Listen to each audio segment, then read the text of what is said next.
Buford due an injury, some thought the Trojans' title hopes were also lost. But they too have won their first 5 conference matchups. So once again it boils down to one game for the city championship. Washington against Tech. Today on the Channel 12 High School Game of the Week.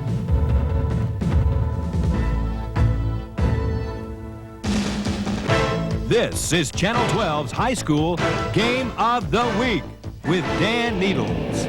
Today's game features the Pergolders of Milwaukee, Washington, and the Milwaukee Tech Trojans. Surprise to most people because year after year, that's exactly what happens. It's certainly not a surprise to myself, Dan. 2 teams with, as you alluded to, a rich tradition, excellent coaches, and I really expect it would come down this today. If anything needs to be talked about is the fact these teams are very evenly matched. I expect this is going to be a showcase for city football. Tech coming off 4 shutouts in a row, Washington averaging in excess of 30 points in the last 4 or 5 games. So if there's any edge, maybe offensively to Washington, defensively to Tech, I think it's going to be a good one. Well, the coaches talk about the team concept this year. Tech is missing 2 of its better players, Cedric Buford along with Andy Hoppy, while Washington lost a lot of players to graduation. This was supposed to be a rebuilding year, but I think the coaches are very happy with the way their teams have turned out. I think so, and talking to Greg Lehman, and also reading the article in the Journal this week, I think he was pulling a little Lou Holtz on us, kind of poor-mouthing his situation here, but Greg's an excellent coach. He had some big holes to fill, no question about it, but he's done it. And of course, Coach Konowalski and his staff, Frank Budish and some of the others, have always stressed the team concept, and that's something that Tech's been famous for. So, again, I think this is going to be an even game. It's a good one. If it's not, it's going to be a big shock to me. All right, Tech against Washington. As we said, both undefeated in conference. The championship should be on the line today. We'll be back with the starting lineups and the kickoff right after this on Channel 12's High School Game of the Week.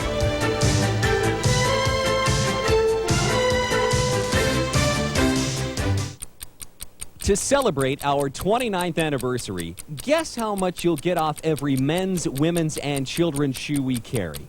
It'll be the absolute lowest price of the year, store-wide. All the brand name shoes that have made us Greater Milwaukee's #1 shoe store. Now at 29% off to celebrate our 29th anniversary. Now through Monday at 10 p.m. only at all neighborhood warehouse shoes. What does Arrow Oldsmobile have that absolutely no other Olds dealer can offer? Hyundai. Yes, Hyundai.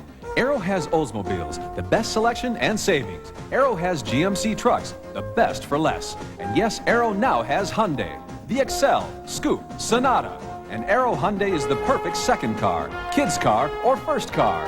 So test drive and save big on Oldsmobiles, GMC trucks, and now Hyundai at Arrow Oldsmobile GMC Hyundai on South 27th. Remember all the great things about growing up? You'd do anything to relive those times. But children who have cancer would do anything to live them at all. Just a few years ago, they wouldn't have had that chance. But groups like the MAC Fund are providing a ray of hope. Roundy's wants to help. That's why this month, for every Roundy's product you buy, a penny will be donated to the MAC Fund. So this October, if you can just remember Roundy's, you'll be giving some kids the chance to remember a lot more.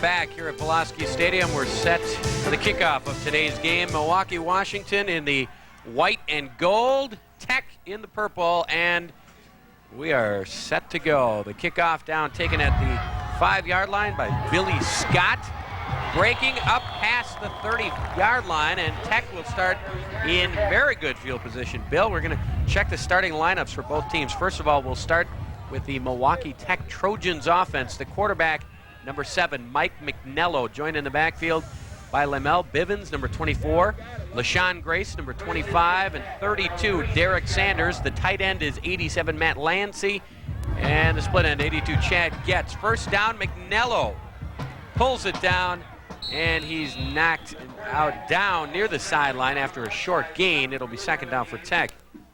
Let's check the starting offensive line real quick for Tech. The center is 55, Phil Holloway. The guard, 64, Andy Vila. And 77, Marcus Tribune. The tackles, 58, Lucas Galindo. And 73, John Ostrowski. Bill? I was just going to say at the onset here, Dan, Tech traditionally a running team, throwing a little bit more this year, about 25% of the time. So it was not a surprise to see that first ball try to be thrown by young McNello. Bivens on the carry, and he's not going to get much yardage. The Washington defense playing well to start.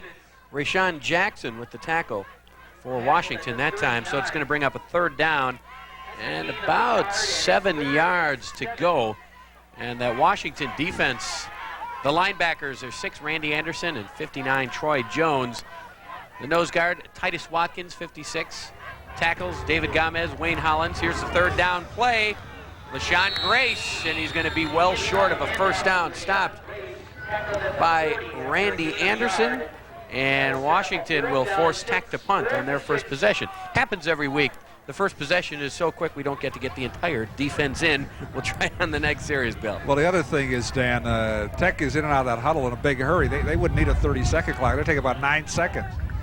Patrick Furman on the punt for Tech. This one is going to go out of bounds at the 25, 26-yard line. So that is where Washington will start on offense. The Pergolders, led by quarterback Derek Jenkins. He's number 1. He joined in the Washington backfield by 44, Maurice Stevenson, the fullback, along with Rashawn Jackson, number 9. And 22, Chris Perrine. He is the leading rusher for the Pergolders. The tight end is 81, Daryl Carter. 88, Eric Jenkins is the split end. Along the line, you've got 57, Jameel Richardson is the center. The guards, 59, Troy Jones. 75, Wayne Hollins. The tackle, 77, Jason Brock. And 76, Chris Brown. 1st down. The lefty Jenkins completes it to Eric Jenkins. And he is hit hard and brought down by Patrick Furman for Tech, along with some of his teammates, at about the 34-yard line. We're not a long way away, Dan, but we could hear those pads pop decisively. And this is the type of game, Washington Tech, where you take one last tug on that chin strap before this thing starts, because there's going to be some legitimate hitting going on out there today. Not a lot of love between these two teams, I guess you could say. 2nd down and 2 yards to go for Washington. This time, the handoff to Perrine. He's got a 1st down. Flag on the play. He was tackled by Nakia Williams, but as you said, there was a penalty. We'll check in with Mark Gondek.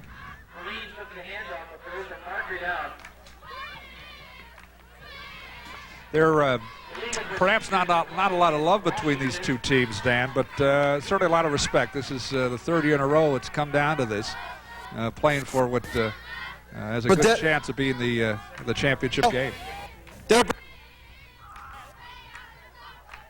Well, that is Mark Gondek having a little trouble with his microphone so far, but it was a legal procedure against Washington.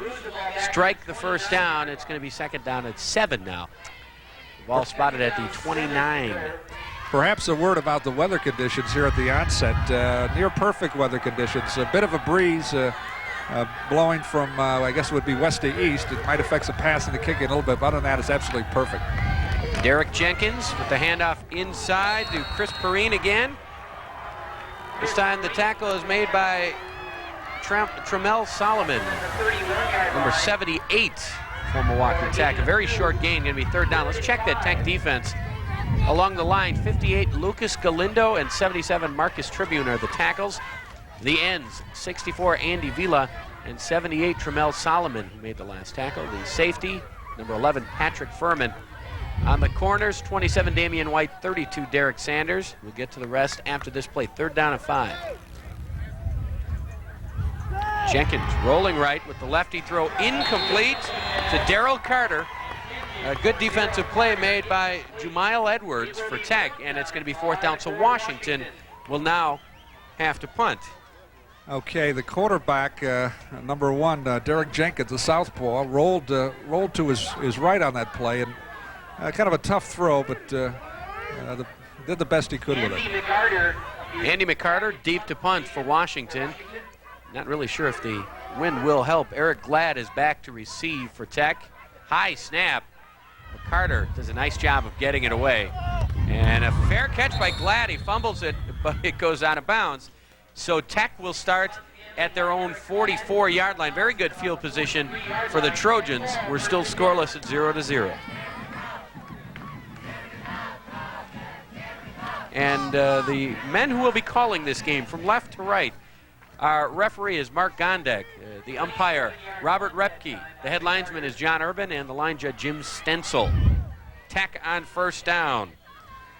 You know, Dan, I was going to say on those previous two plays, both the pass by Derek Jenkins and the attempted fielding of the punt by number 44, Nakia Williams, I think they both reflected the fact that, as might be expected, both these teams are probably a little tight in a game of this magnitude here in the opening minutes. A 1-yard gain by Derek Sanders. Randy Anderson with another tackle for the Pergolders. 2nd down and 9. McNello dropping, and he completes his pass to Bivens, and he crosses the 50, short of a first down, but a nice gain for Tech. And a nice job by Bivens to break that tackle. Eric Jenkins finally did bring him down after a gain of about 6 yards. What I find interesting about this particular play and pass pattern, I think it's the type of thing any high school team should do early in the game, is try and hit those short passes to build some confidence for the quarterback in the passing game. And the handoff inside to the first man through, the fullback Derek Sanders, and he bursts through for the initial first down of the game, all the way down to the 42-yard line of Washington. So a nice fake on that one. Michael Arbuckle with the tackle for Washington, but I think everybody was expecting an outside play, but it was the handoff to the fullback for the first down. 7:52 and counting in the first quarter. This time the handoff inside, and the ball carrier, who I believe was LaShawn Grace, was brought down on the inside handoff by Titus Watkins. And nobody fooled on that one. A 3-yard loss, and it'll be second and about 13. And as you said, Bill, Tech really moves in and out of that huddle in a hurry, don't they? They certainly do. I mean, not much time to gather our thoughts, Dan. This time, the handoff to Sanders, and he's going to be close to the original line of scrimmage, but the Washington linebackers really hitting Randy Anderson once again on the tackle.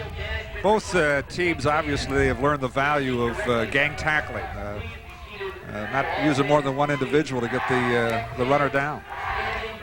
We didn't finish with the Washington defense before the ends are Jameel Richardson, 57 and 7. Michael Arbuckle, the quarterbacks, Eric Jenkins, 88, Chris Perrine, number 22. They're in action here, 3rd down. Tech throwing, incomplete pass. McNello trying for Glad, and a nice defensive play by Derek Jenkins to break that one up. This was a nice play on both ends of the football. McNello made a nice throw, and number 1, Derek Jenkins, made a real athletic move to get in and break this one up. Outstanding play by Jenkins. So it's a 4th down, another punting situation for Tech. This is Patrick Furman. It's of interest. He gets away, a nice boot.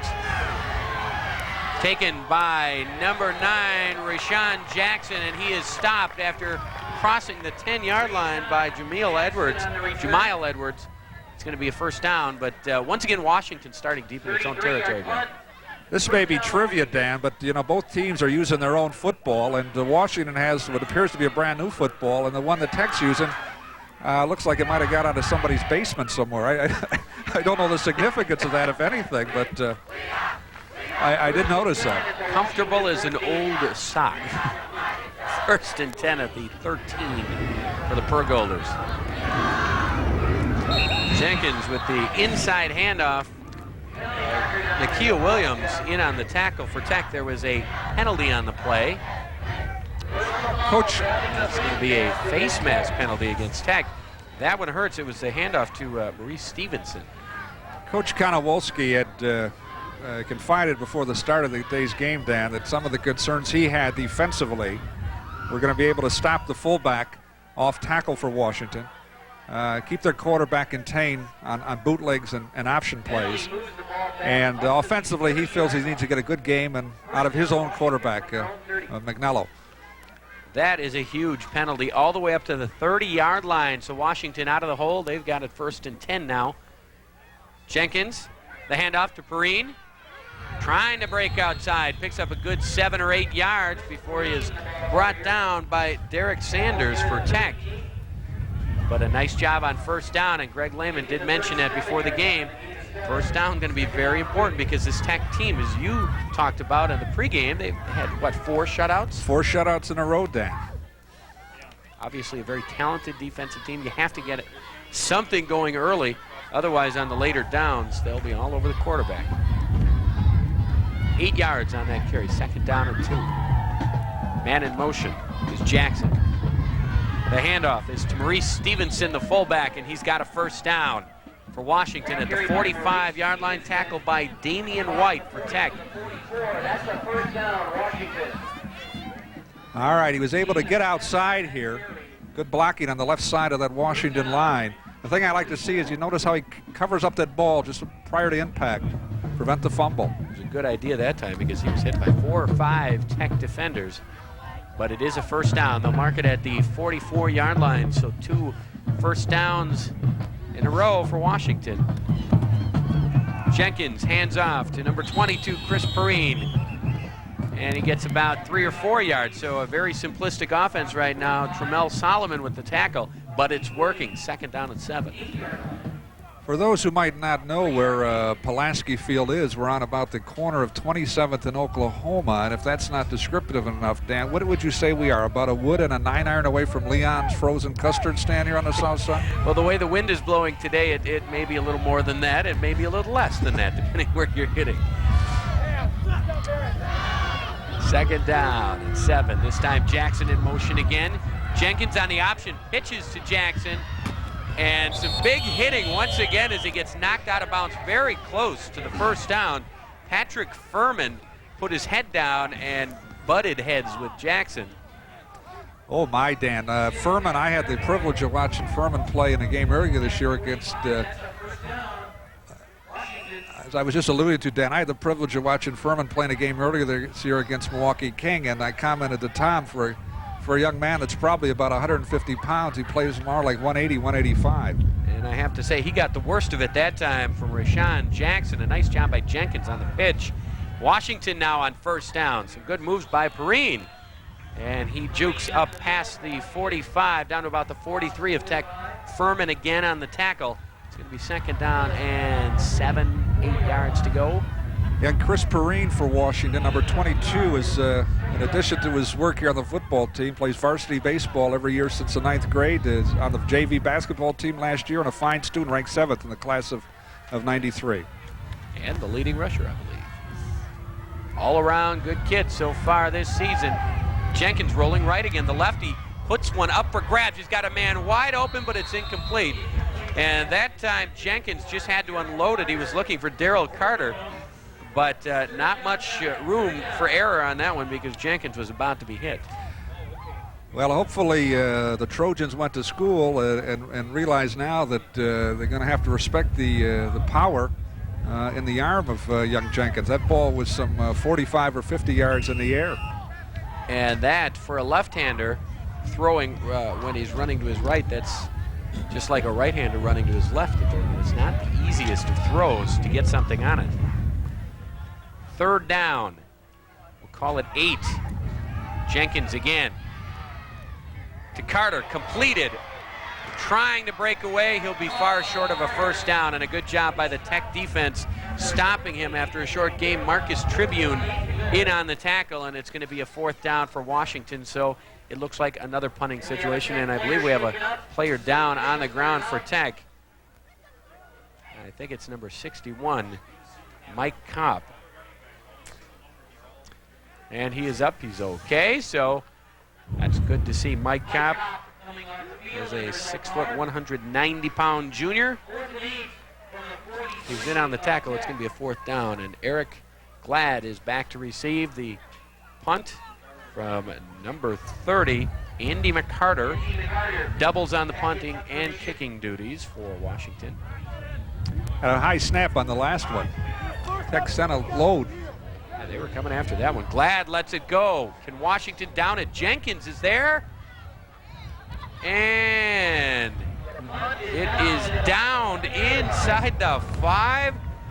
Give credit to Dimitri Holyfield along with Derek Jenkins as they down that one at the 1-yard line. So we've seen Jenkins making the plays on offense at quarterback, breaking up a pass at safety, and now downing a punt at the 1-yard line. Certainly a marquee player, Dan, and well, no margin for error for the Trojans as they start this series. 42-yard punt down at the 1, 1st down for Tech. the handoff inside to the fullback Sanders, and he's not going to get much yardage. The tackle was made by Wayne Hollins for Washington.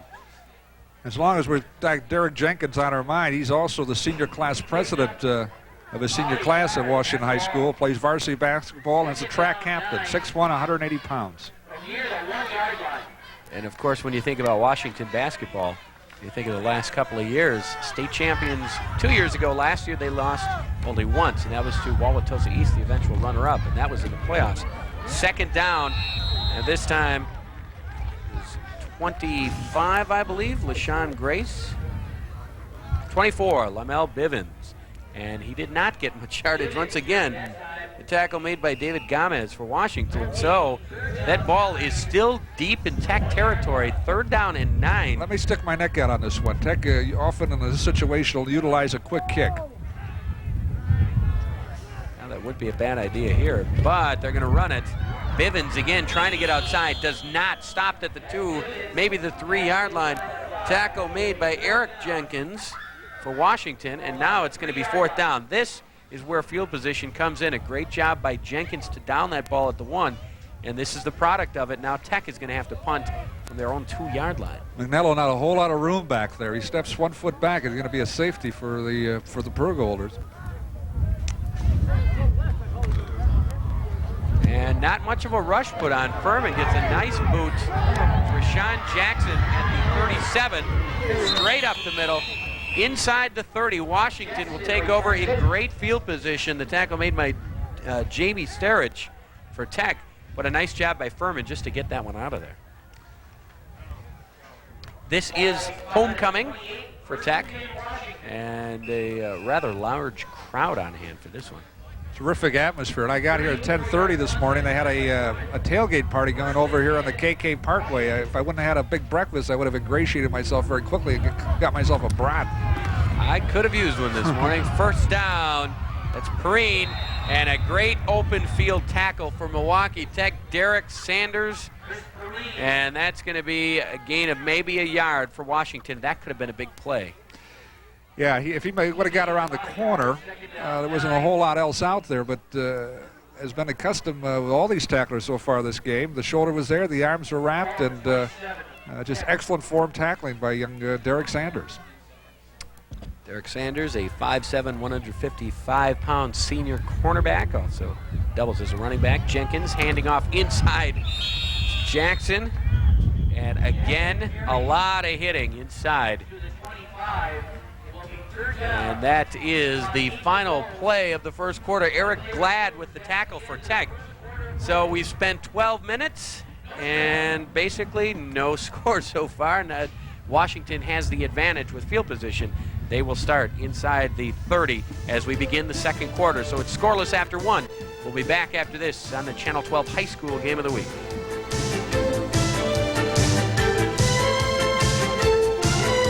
Washington against Tech, first place in the city conference on the line, and that was a very quick first quarter, Bill. It was indeed, and both teams kept it on the ground a lot. It simply moved. Ball is loose. Tech has it on the opening play of the second quarter, a fumble on the pitch. And Tech recovers at their own 25-yard line. The recovery was made by Nakia Williams for Tech. Let's see if we can see what happened. Let's take a look at it, Dan. It looked like the pitch was slightly behind it, but not to lay blame on anyone, it was a tough catch, but perhaps he should have had it. Chris Perrine was the intended target on that pitch, trying to get outside. So the first turnover of the game is a big one. Tech takes over on their 25. On 1st down, number 24, Lamel Bivens. Not much room to run again.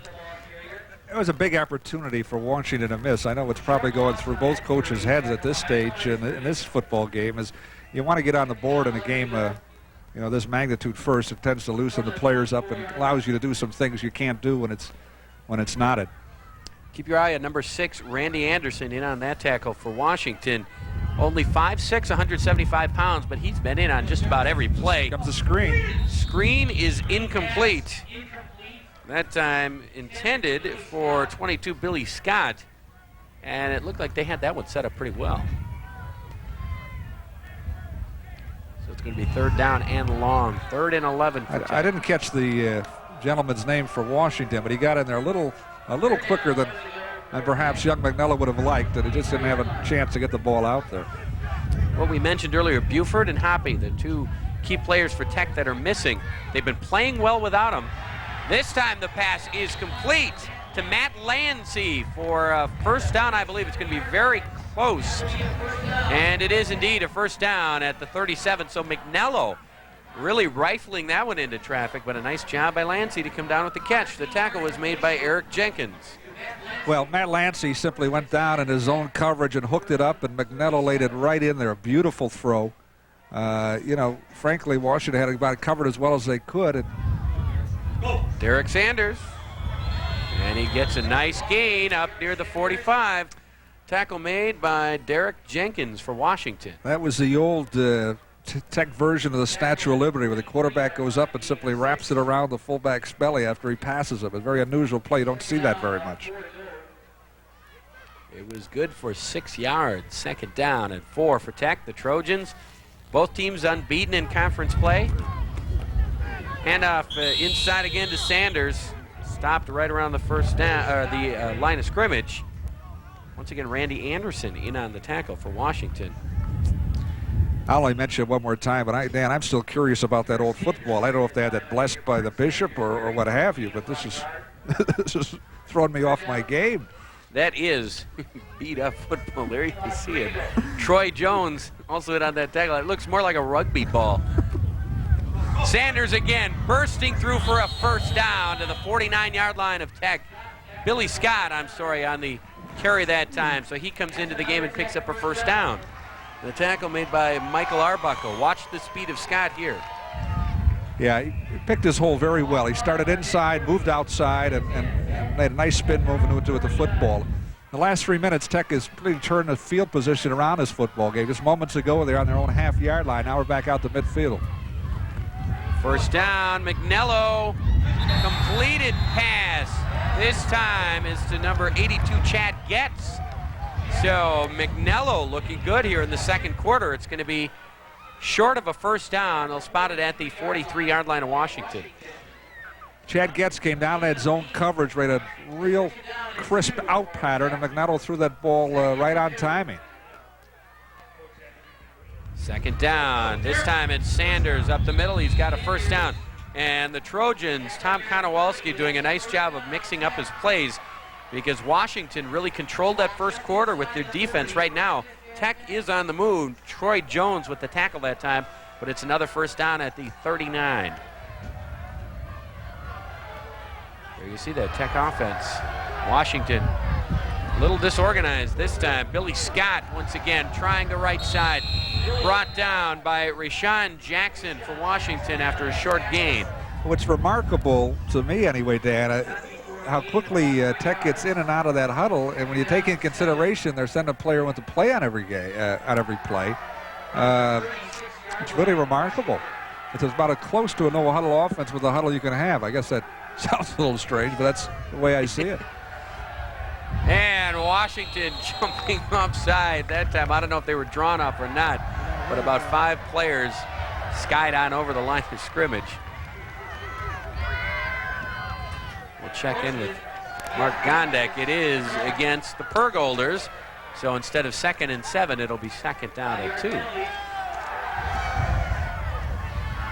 You know, you're doing a remarkable job, Dan, with these Tech names. They're not the easiest ones to pronounce. You don't look for any kids named Baker or Blair, any of those soap opera names on the Tech side of football. This is a lunch bucket crew. That's right. Sanders. Oh, talk about lunch bucket run. As he's got the first down and more. All the way down inside the 20-yard line. They'll mark it at the 20. And watch the second effort by Sanders. Well, you said it exactly right, Dan. Second effort is the name of the game here. He's hit about 4 yards out of the backfield, spun and made an additional 5. Probably a real good timeout for Washington to regroup at this stage, as Tech is on the move. Eric Jenkins and Titus Watkins combining to bring Sanders down, but that was a outstanding run for Sanders, and Tech is on the move. And while we've got a chance here with this timeout, We want to thank our sponsors. There you see the high school game of the week banner. Pick and Save Foods has helped bring 2 years of high school football here on Channel 12. Next week is our season finale, going over to the Metro Conference. Should be a good one. Marquette against Racine St. Catharines. And if Racine St. Catharines goes into that game undefeated, they'll have at least a share of the Metro Conference title, as on Friday night it was Catholic Memorial over Dominican.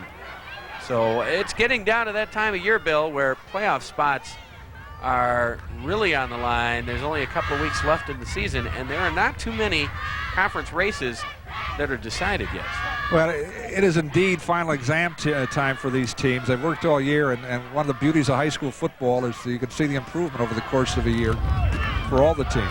First down, Bivens with a nice stutter step, and he takes it to the 15. So a pickup of 5-yard line, or 5 yards for Tech. It's second down at 5 at the 15. And one thing I've noticed with both of the, or all the Tech running backs that have been used so far this afternoon, they're very, very astute at picking the correct hole and are not going to go down with just a little bit of contact despite their small size. Troy Jones and Derek Sanders. Derek Jenkins on that last play. This time the handoff up the middle to Sanders. And I got to tell you, McNello is really doing a good job with the ball fakes, because I thought that was a carry on a sweep. That makes 2 of us, Dan. Michael Arbuckle with the tackle. Watch the ball faking. Okay, we won't get to see that last play, but it was McNello with a nice sleight of hand. So another first down for Tech. As you mentioned, they were just on their own 2-yard line not too long ago, but after a turnover, they are moving the ball. This time it's Lamel Bivens with a short carry. It'll be second down and goal. This is the area of the football field where so many teams have a difficult time simply getting in the end zone. There's just less football field to play with, and it takes something away from the offense. But getting it in from here is key if you're going to be a winning football team. Second down, Billy Scott down to the 5. It's going to be third down and goal from that spot. 6:50 and counting left to go before halftime. Still scoreless. And Tech with a very important play coming up here, the first real scoring opportunity in the game. Dan, I was 0 for 1 on the quick kick. I'm going for Matt Lancey in the left corner of the end zone. We'll see. Getz was lined up to the right, and this is the play, and it's intercepted by number 22, Chris Perrine, in the end zone, and it will be a touchback. Washington had that one.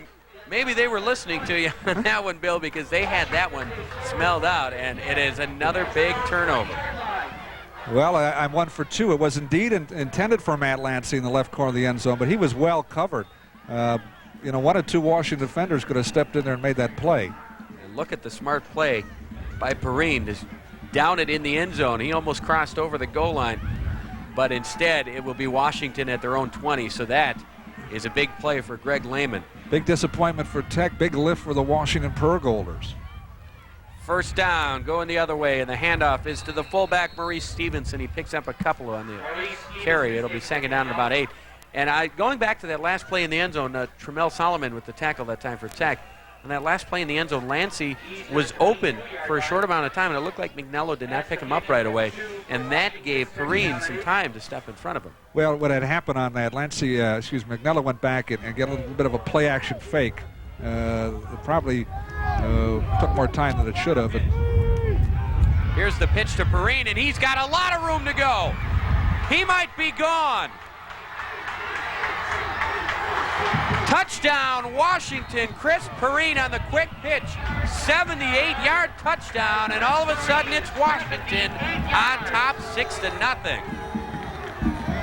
Oh my, Dan, suddenly the complexion changed just that rapidly. Let's have a look at it. Perrine with a simple pitch, a sweep to the left side. Good blocking on the left side of that Washington line, and after that it was simply outstanding speed. Once he broke into the open, nobody was going to catch him. Number 32 for the Trojans, Derek Sanders, despite his good speed, couldn't catch him. Andy McCarter in for the extra point. It is good. So with 5:36 left to go in the opening half, the Purgolders from Washington take a 7-0 lead. Wow.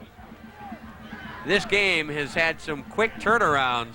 Washington had been threatening to score inside the 30-yard line of Tech when they turned it over on the first play of the second quarter. Tech moved it all the way down inside the 5-yard line of Washington until an interception in the end zone.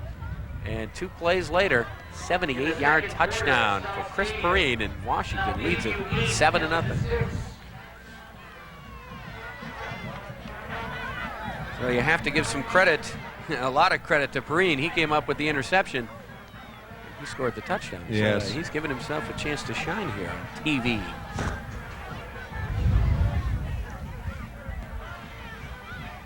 So we'll see how Tech can respond. McCarter booting it deep. Billy Scott. No, it won't be Scott. It's Bivens.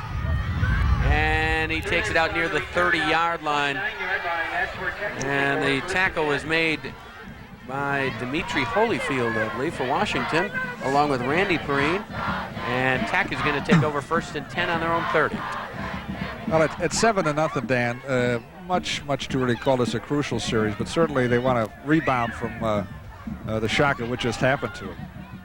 They were moving the ball as well as they had all game long, no doubt about it, Tech was. They'll try the quick pitch themselves to their own number 22, Billy Scott. Knocked out of bounds at the 33. And once again, Randy Anderson in on the tackle for Washington. And he is really playing a heck of a game from his linebacker position. They'll give him a gain of 3 yards. 2nd down and 7, 5-10 left to go before halftime. Obviously, this game not quite as slow as the Supreme Court hearings. Handoff inside. This time the ball carrier is number 25, LaShawn Grace. And he gets about 7 or 8 yards. It's going to be 3rd down and short for Tech. No, but if you're a high school football fan, Dan, here's where you want to be today. Don't give me Iowa, Wisconsin. Don't give me that your wife wanted you to, put the storm windows up. You need to be here at Pulaski Field, Washington Tech. It's as good as it gets. 3rd down, a blitz by Washington. The handoff inside, I think it was Sanders. And it was. He's not going to get a 1st down. And it's going to be 4th down. He might have even lost maybe a half a yard. I think wrong. They are going to punt it. I thought maybe they'd risk it the way they've been moving it, but they're going to punt it. So Washington's defense has really come up with some big plays, this time on a 3rd and 2. The blitz worked. I don't know if they knew that play was coming, but they were all over the ball carrier Sanders, and it's going to be 4th down. Furman back to punt. It's a fake. Sanders took it. He hands off to an inside runner, Billy Scott, and he is short of a 1st down. Washington, I don't know how they saw that play happening, but they stopped the 4th down try. And Washington with another big play. Even if we saw a replay on that one, I don't know if you could really I don't see know. what happened. It just seemed that for needing to make a yard, it seemed an awful long time in the development stage. The snap was to the up man, Sanders, who then handed off inside to Billy Scott, so a little bit of trickery. And Washington all over that one. They're going to take over on the 38-yard line of Tech. 1st down, and Perrine is met by quite a few Tech defenders. The tackle made by Tremel Solomon, along with Nikhil Williams. It's going to be a 2nd down and 11. Watch the hitting, the initial hit. Well, this is big number 78, Tremel Solomon. Boom. Boom. And he did not get his arms around him to wrap him up, but it didn't matter. He had 3 or 4 friends there. Sanders also in on the tackle. So with 3:08 and counting, 2nd down and 11 at the 39-yard line of Tech. Jenkins rolling left. Looking to pass. He's got a man open. It's complete to Eric Jenkins inside the 35. Tackle made by Damian White for Tech. And it's going to bring up a 3rd down and about 5 yards to go.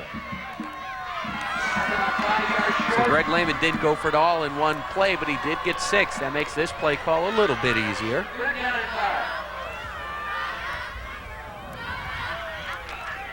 Third down and 5.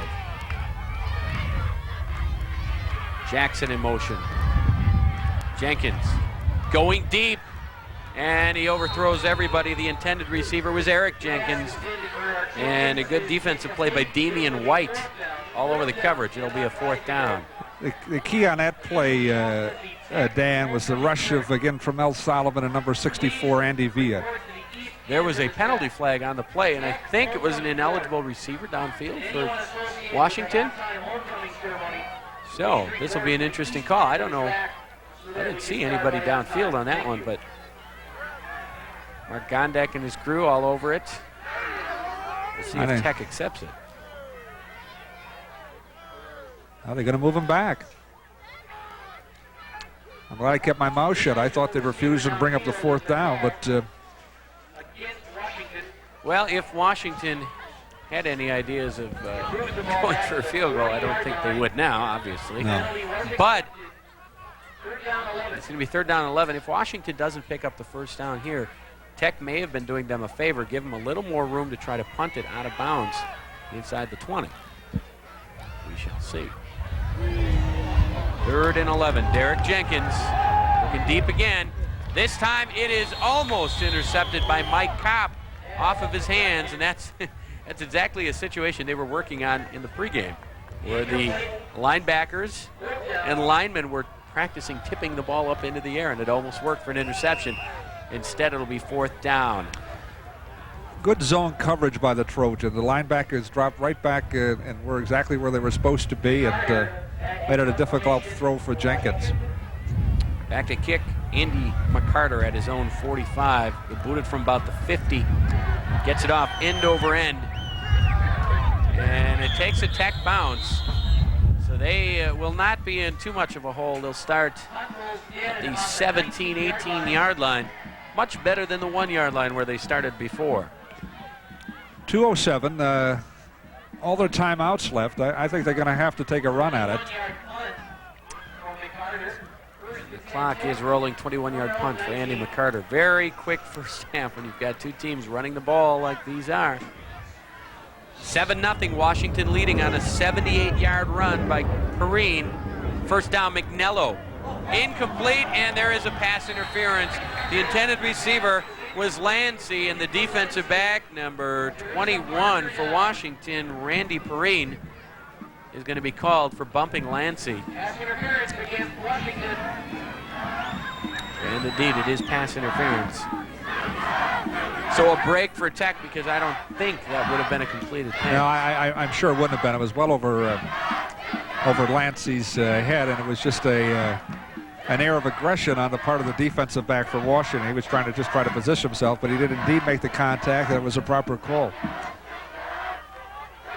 Well, we're still having problems with the microphone of Mark Gondek, our referee, but it was called pass interference. Big disappointment to Mark. This is his big shot. Big chance at the big time. 1st and 10 for Tech. Billy Scott hit hard at the 35-yard line, stopped at about the 36. Once again, Randy Anderson in on the tackle, and I think we're going to have a timeout on the field. Yes, we will. Called by Tech. Tom Konowalski going to talk it over. See, with 1:38 left, Tech has shown an ability to throw. They want to get something on the board before halftime. Well, I'll make mention of the fact that although perhaps you might have it, Dan, I do not. In warm-ups, I was known as the Tech place kicker. He's got a real strong leg.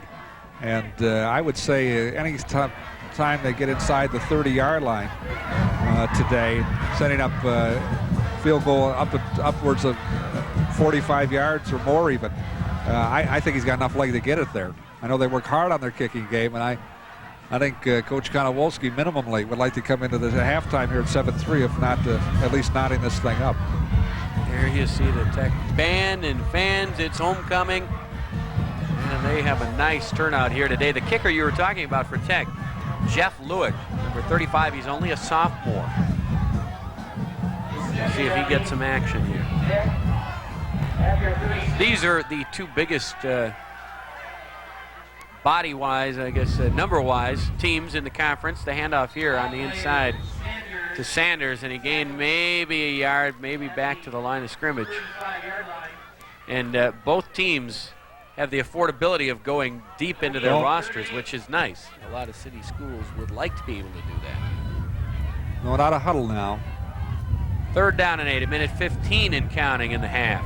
McNello going deep to Getz, and it's just over his head, out of bounds, incomplete. Jenkins on the coverage, Derek Jenkins, number 1.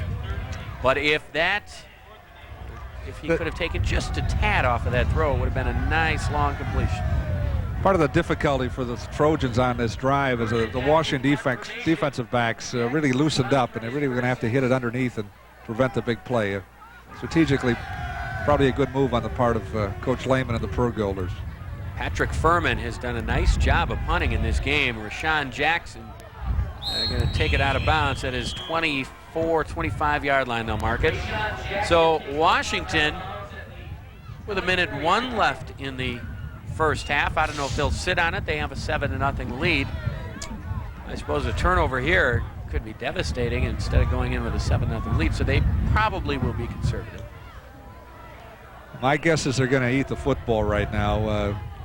7-0 is, given the fact this has been like a couple championship fighters slugging it out on a manhole cover here. 7-0 is good enough as far as Coach Lehman's concerned, I'm sure. If you missed it earlier here in the second quarter, on the second play after an interception by Chris Perrine. Chris Perrine, 78 yards on a touchdown. This time, he's got the outside. It's Dimitri Holyfield into the game, and he breaks outside for a 1st down, out past the 35-yard line. Some nice moves by Holyfield. And maybe Washington won't be content to sit on it. Tackle made by Damian White after a 10-yard gain. These running backs for Washington have excellent speed.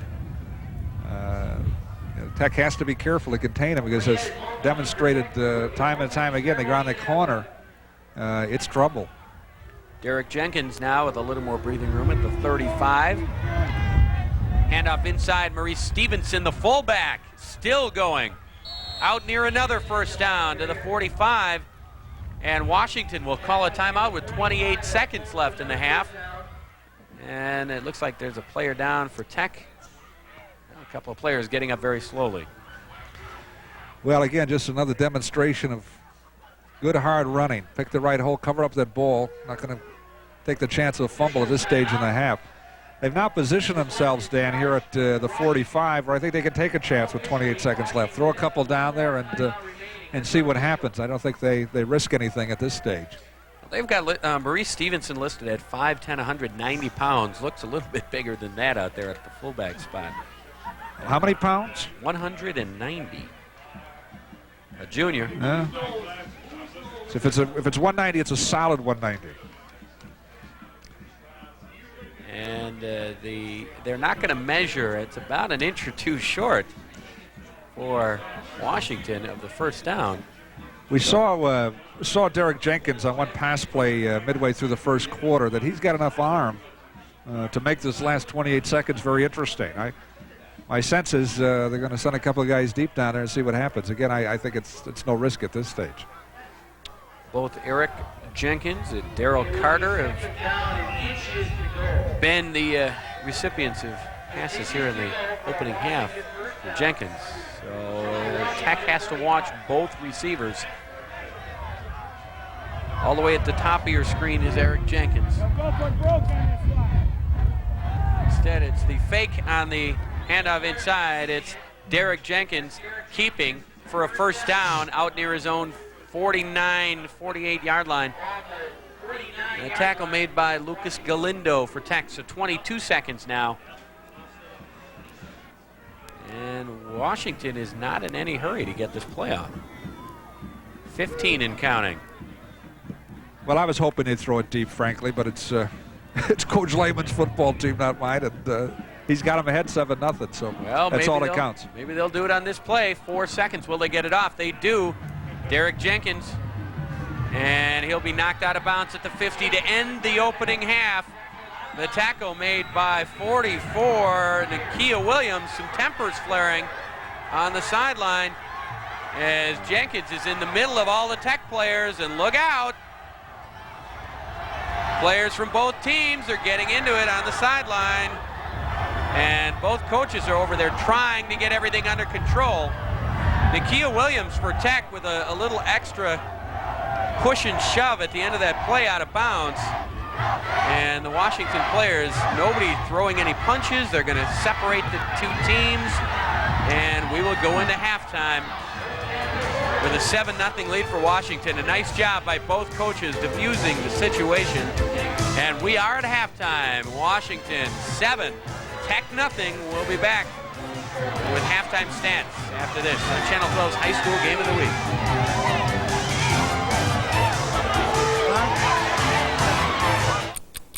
To celebrate our 29th anniversary, guess how much you'll get off every men's, women's, and children's shoe we carry. It'll be the absolute lowest price of the year, store-wide. All the brand name shoes that have made us Greater Milwaukee's #1 shoe store. Now at 29% off to celebrate our 29th anniversary. Now through Monday at 10 p.m. only at all neighborhood warehouse shoes. Remember all the great things about growing up? You'd do anything to relive those times. But children who have cancer would do anything to live them at all. Just a few years ago, they wouldn't have had that chance. But groups like the MAC Fund are providing a ray of hope. Roundy's wants to help. That's why this month, for every Roundy's product you buy, a penny will be donated to the MAC Fund. So this October, if you can just remember Roundy's, you'll be giving some kids the chance to remember a lot more. This is Channel 12, your 24-hour news service. Good morning, I'm Renee Raffelli. Making news at this hour, a serious accident in Ozaukee County shortly before midnight. A car was split in half on County Highway O near Edgewater. Police are not yet releasing any information on injuries or what may have caused the accident. In Juneau County, a 13-year-old boy is in custody after the shooting death of a 10-year-old girl during the weekend. It's not known whether the shooting was accidental or intentional. More news in 1 hour on Channel 12, your 24-hour news service.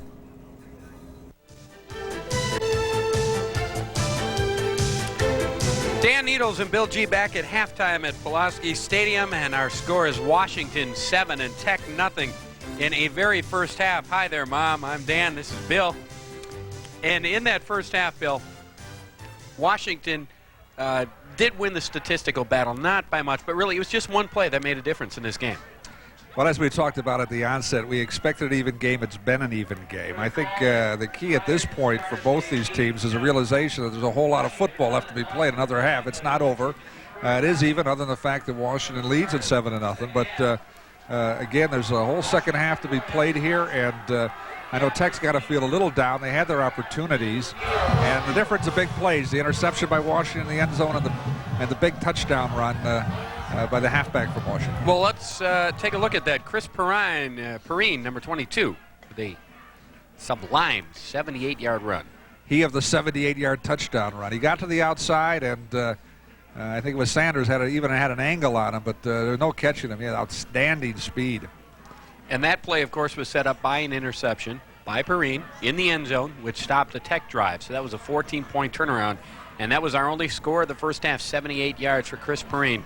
And while we are at it, let's take a look at the stats from the first half. And Washington doubled the rushing yardage of Tech, 141 to 70. The passing was doubled up in favor of Tech, 30 to 15. So total yards, Washington with 156, Tech with 100. 2 turnovers for Tech, and that is what hurt them. 1 for Washington. Penalties, 3 for 20 yards for Washington, 1 for 15 yards for Tech. And first downs, Tech was a leader there with 8 to 5. So it is 7-0 at halftime, and I'm assuming we're going to see much of the same that we saw in the first half. Tech didn't do anything wrong except for 2 turnovers. I think you're right, Dan. I think we're on the verge of some drama here. I think this is going to come down to the last quarter and the last 4 or 5 minutes, and perhaps the last team with the football. So I stuck my neck out again, and if I'm right, I'm right. If I'm not, so be it. A lot of wind, as you saw the flag here at Pulaski Stadium. And while we have a chance here, before we have the second half kickoff, we want to thank one of our sponsors of Channel 12's High School Game of the Week, and that is Warehouse Shoes. And shoes are going to be important here in the second half. Now, there was a lot of rain earlier in the week. Not bad here right now, but this field is really choppy. They get a lot of action out here. And walking around before the game, there's a lot of holes. And you got to have good cleats today, let me tell you. And we want to let you know, coming up next week, it is our final Channel 12 High School Game of the Week for the season. And we move on to the Metro Conference. The Marquette Hilltoppers against the St. Catharines Angels. St. Cat's undefeated. And that's next weekend, next Saturday. Second half kickoff from a very strange formation. That's Rashawn Jackson for Washington on the return. The tackle was made by Derek Sanders. And I tell you what, Bill, I'll give you the honors of trying to explain that one. Well, Dan, let me say this. I've been to 3 state fairs, 2 hangings, and a lot of high school football games. Well, that's a first, but the element of surprise, I'm sure, was what they tried to create, and I think it was successful. Washington was perhaps caught a tad off guard. I think I saw Oscar Madison pull that one off on The Odd Couple one time. First down and 10 for Washington at their own 25. They'll start it with a handoff to Chris Perrine, and taking it outside once again for a first down. And tackle was made by Nakia Williams. We'll get that name right by the end of the game. Chris Perrine, and he is having an outstanding game. Well, he was the one in motion, got the handoff. Nice block by the offensive tackle, number 75 for Washington. Dan, perhaps you have his name. And Perrine kept his feet well, and he just a load to bring down. 75 is Wayne Hollins at the right guard, and he did a nice job opening that up. 13 yards for Perrine.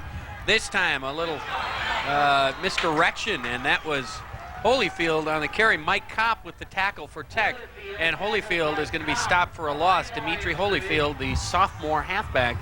That play worked in the first half. This time it's a 3-yard loss.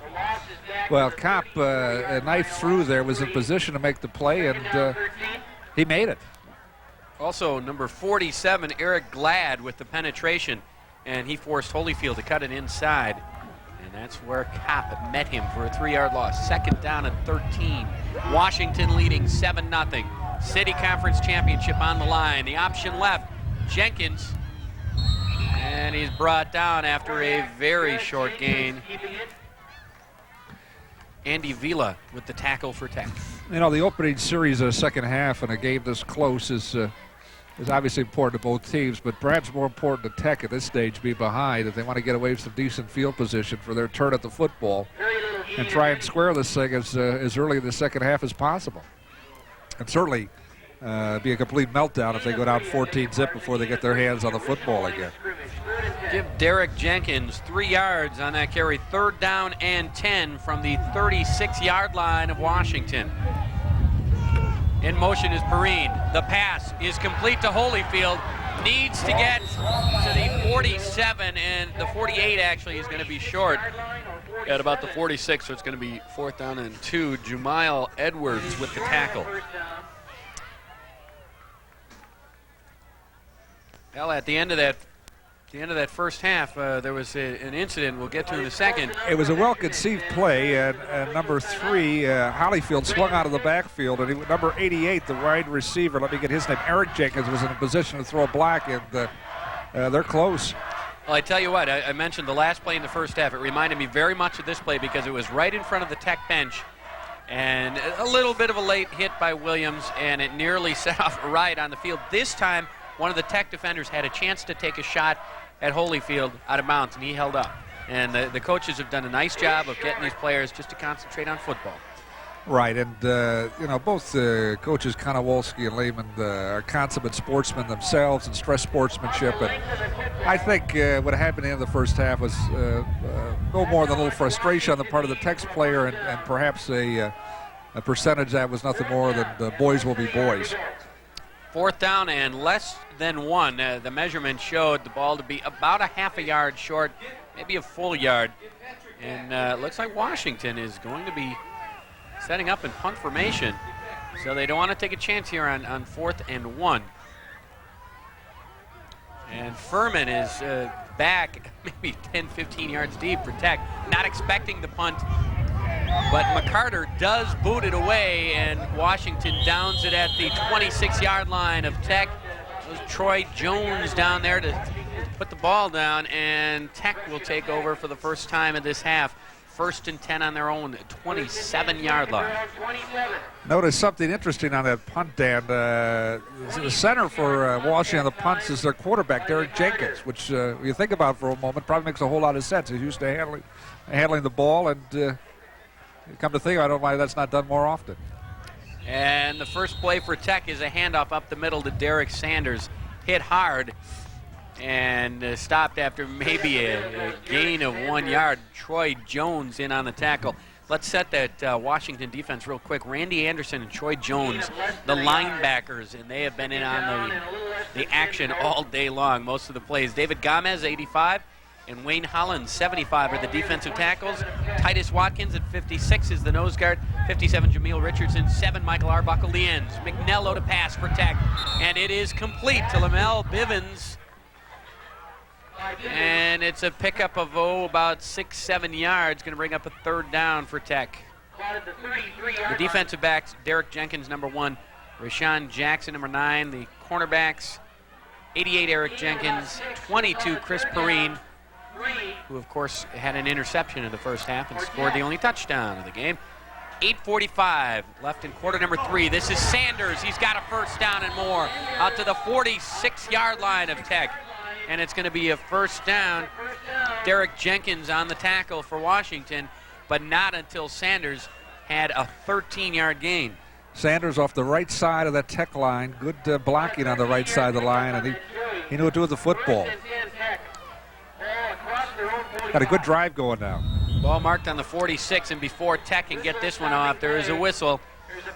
And I think it's going to be against Washington. I'm not sure. It is offsides, is what Mark Gondek, our referee, tells us. There's Mark. All right. I was going Dead ball foul, number 75. Hey, we've got Mark's microphone working. Finally, all right, nice job. This was a prepared mind meeting opportunity. Mark was ready to make that call with that microphone. Sanders again getting outside for a first down, and he slipped down. Otherwise, he might have had another 10, 15 yards or more. Tackle made for Washington by number 59, Troy Jones, but it's another first down for Tech. Sanders appears to be a terrific athlete to be Dan. A lot of real, what I would capture as athletic moves as he darts and spins on these carries. Derek Sanders is a 5'7", 155-pound senior. This time, a big play made by David Gomez for Washington on the carry by Sanders. They were looking for him that time, and it's going to be a loss of 2 back to the 44-yard line of Washington. Gomez knifed in from his right defensive, I don't know if it's his tackle or end position, shed a block, and big play for Washington at this point. He's a senior.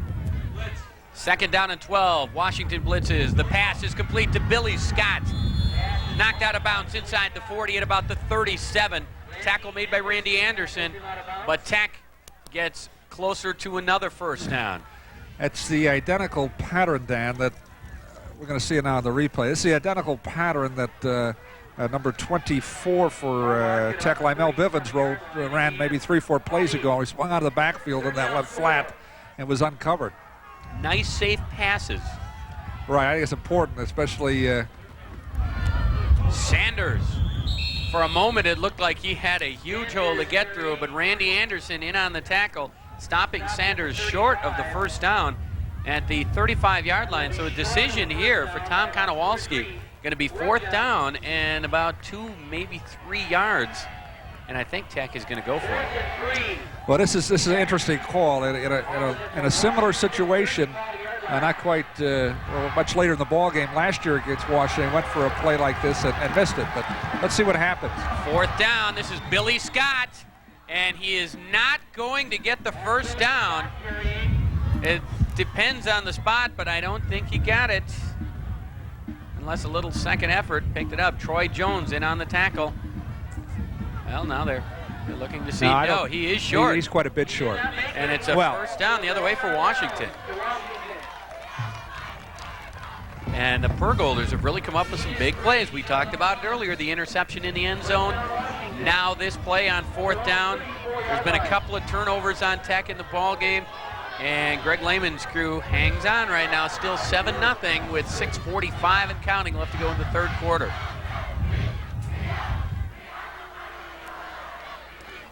Derek Jenkins with a handoff, and there's a penalty flag down in the defensive secondary. The handoff was to Maurice Stevenson, the fullback, And we'll have to check in with Mark Gondek on the call. Andy Vila on the tackle. And it's holding against the Pergolders.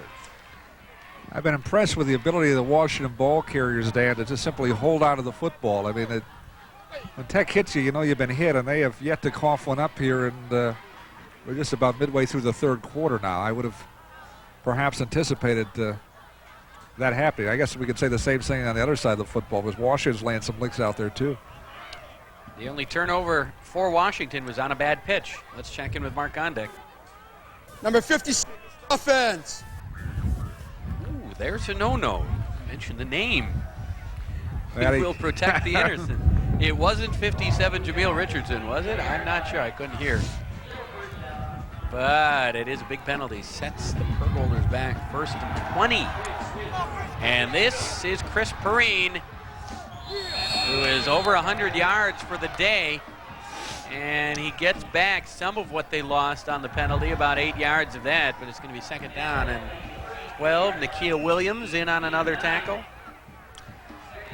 Well, Tech's having trouble with this play. I mean, they simply run it well. They get their offensive linemen out there in good shape. They're making excellent blocks, and Perine's simply a fine runner. So it's something that they're going to have to stop and contain to keep Washington from continuing to make sustained drives here.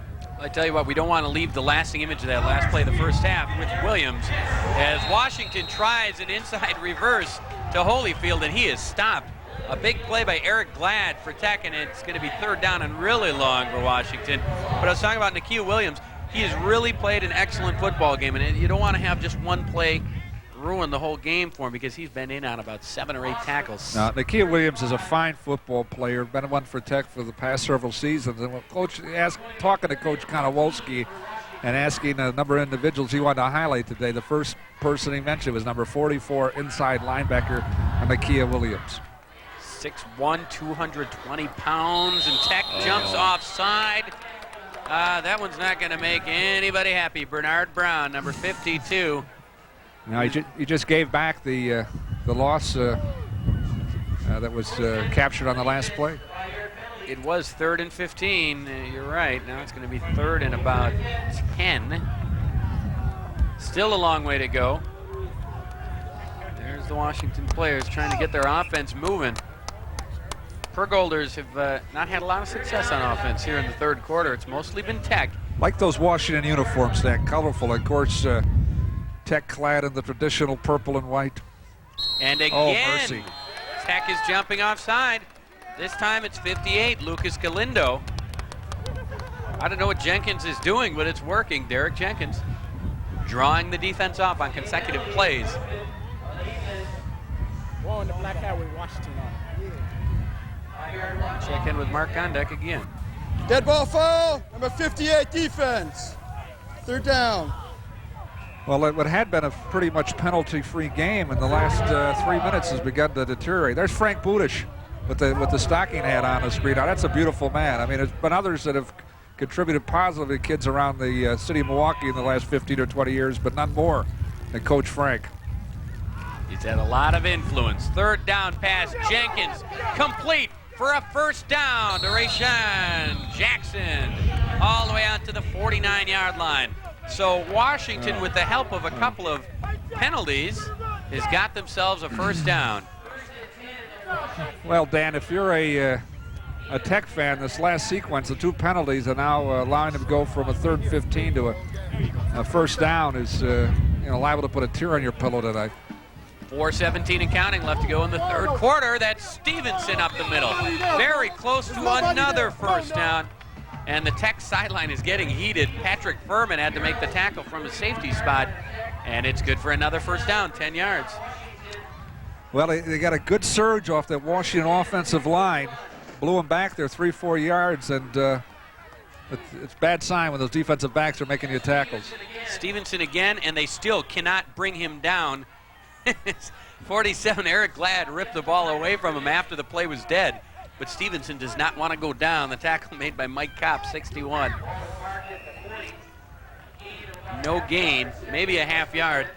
And that's probably the shortest gain of the day for Stevenson, who has been breaking up 7-8 yards a carry. He's a nice compliment to Perrine. 2nd down and 9. This time the handoff to the man in motion, Rayshawn Jackson, and he's brought down for a short loss. Andy Vila on the tackle for Tech, so it's 3rd and long, maybe 11 yards to go. You know, let it be said right now, Dan, you know, hats off here as we're 3 minutes and counting in the 3rd quarter. The Washington offensive line, they've got some good, real fine runners at Washington, but my goodness, that offensive line, and they're facing a real tough defensive front in Milwaukee Tech. 3rd down and 11, and again, it's Tech jumping offside. We'll see if they were drawn off. That was 77, Marcus Tribune. It is against the Tech defense again. That's 3 penalties in this drive. Dead ball foul, number 77, defense. I think Mark is trying an audition for college or pro. Mark is doing a good job. He's on top of his game. 3rd down and 6 now. And the quick pitch to Perrine. This time it does not break loose for big yardage like it did on the touchdown. The tackle made by Eric Glad. He stayed at home. And it's going to bring up a 4th down play inside the 35 at the 34-yard line of Tech. And it looks like they brought in the kicking team. Well, I know what Tech would like to do here. You know, they've been putting a punt block on each of these things. And some of the snaps by young Jenkins have been a little on the shaky side, but the punter takes a real deep drop. This is McCarter from his own 45, end over end, but it'll work. And the catch is made by number 7, the quarterback, Mike McNello, and that's a gutsy play. He was surrounded by defenders. He did call for a fair catch, but that's not an easy ball to catch when you're running in on it. And a turnover there would have been very costly, but it's a nice play by McNello at the 20-yard line. And that's where Tech takes over, trailing 7-0, 2:06 left to go in quarter number 3, a very fast-moving game. Washington has lost only 1 game all year that was non-conference to Waukesha South. Tech dropped their opener to Waukesha Memorial. They are undefeated in conference. Here's a handoff to Billy Scott. He crosses the 20 out to the 23, bringing up a 2nd. About 5. Tackle made by Jamil Richardson for Washington. McNello is a fine ball handler, Dan. There's a lot of motion in that Tech backfield, and I don't envy you trying to pick up the ball on some of these calls. 2nd down and 5, minute 30 now and left in the quarter. This is Billy Scott again trying to get outside for the 1st down. Needed to get to the 29, and that's where he does get to, so it's a 1st down for Tech. Keep the drive going. I don't know that it's crunch time yet. I don't know that this has to be the drive, but it's certainly a drive where Tech needs to at least establish some field possession and some continuity in their offense. Watch for a big play here by number 6, Randy Anderson for Washington. He's been in on a lot of big plays. A fumble. The ball is loose, and Washington says they have it. We'll see. Randy Anderson was down near the bottom of the pile, but it's Sanders falling on it, and that is a huge break for Tech as they lose 5 or 6 yards, but they keep possession of the ball. I don't know how he came up with that ball, Dan. There was just a sea of white jerseys, and at first glance, it sure looked like it was going to be Washington's football. And that would have been might have been one of those Tech territory. That could have been the turning point. Might have been one of those steals at the bottom of the pile jobs, huh? Well, Sanders, after recovering the fumble, gets the carry. Wayne Hollins on the tackle after about a yard loss, I think, on that play for Tech, and there's an injured man on the field.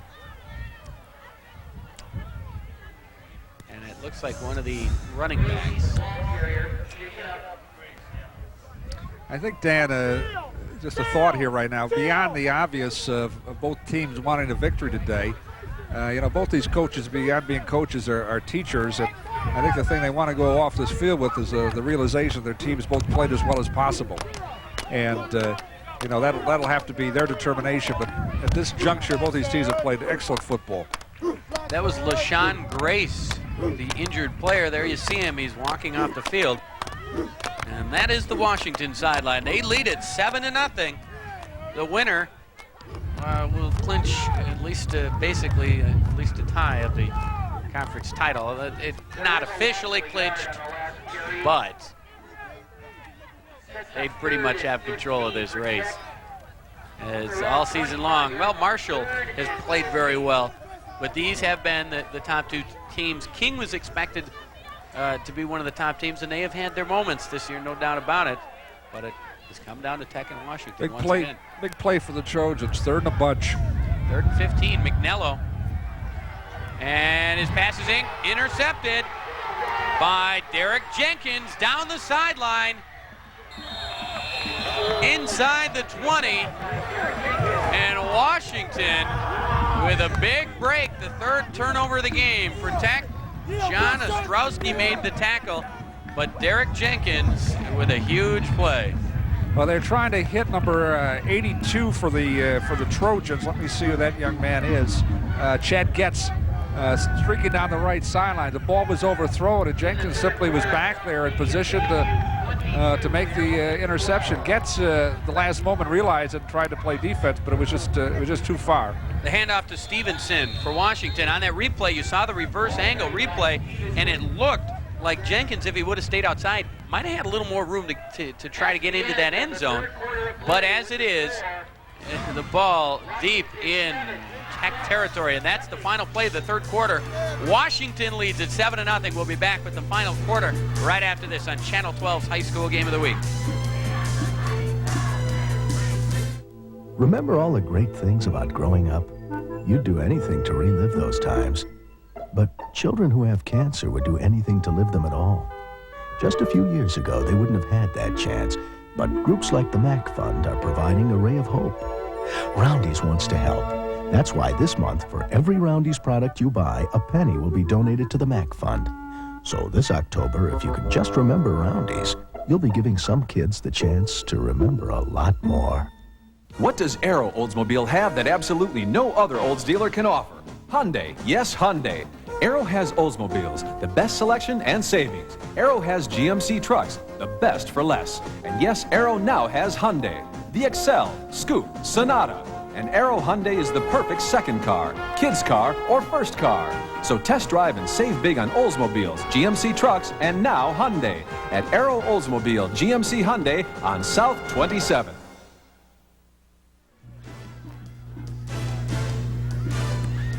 Dan Needles and Bill G back at Pulaski Field as we begin the 4th quarter. Washington leading 7-0, and they have the ball at the 15-yard line of Tech, 2nd down and 9, and a score here, Bill, would make it very tough for Tech to come back.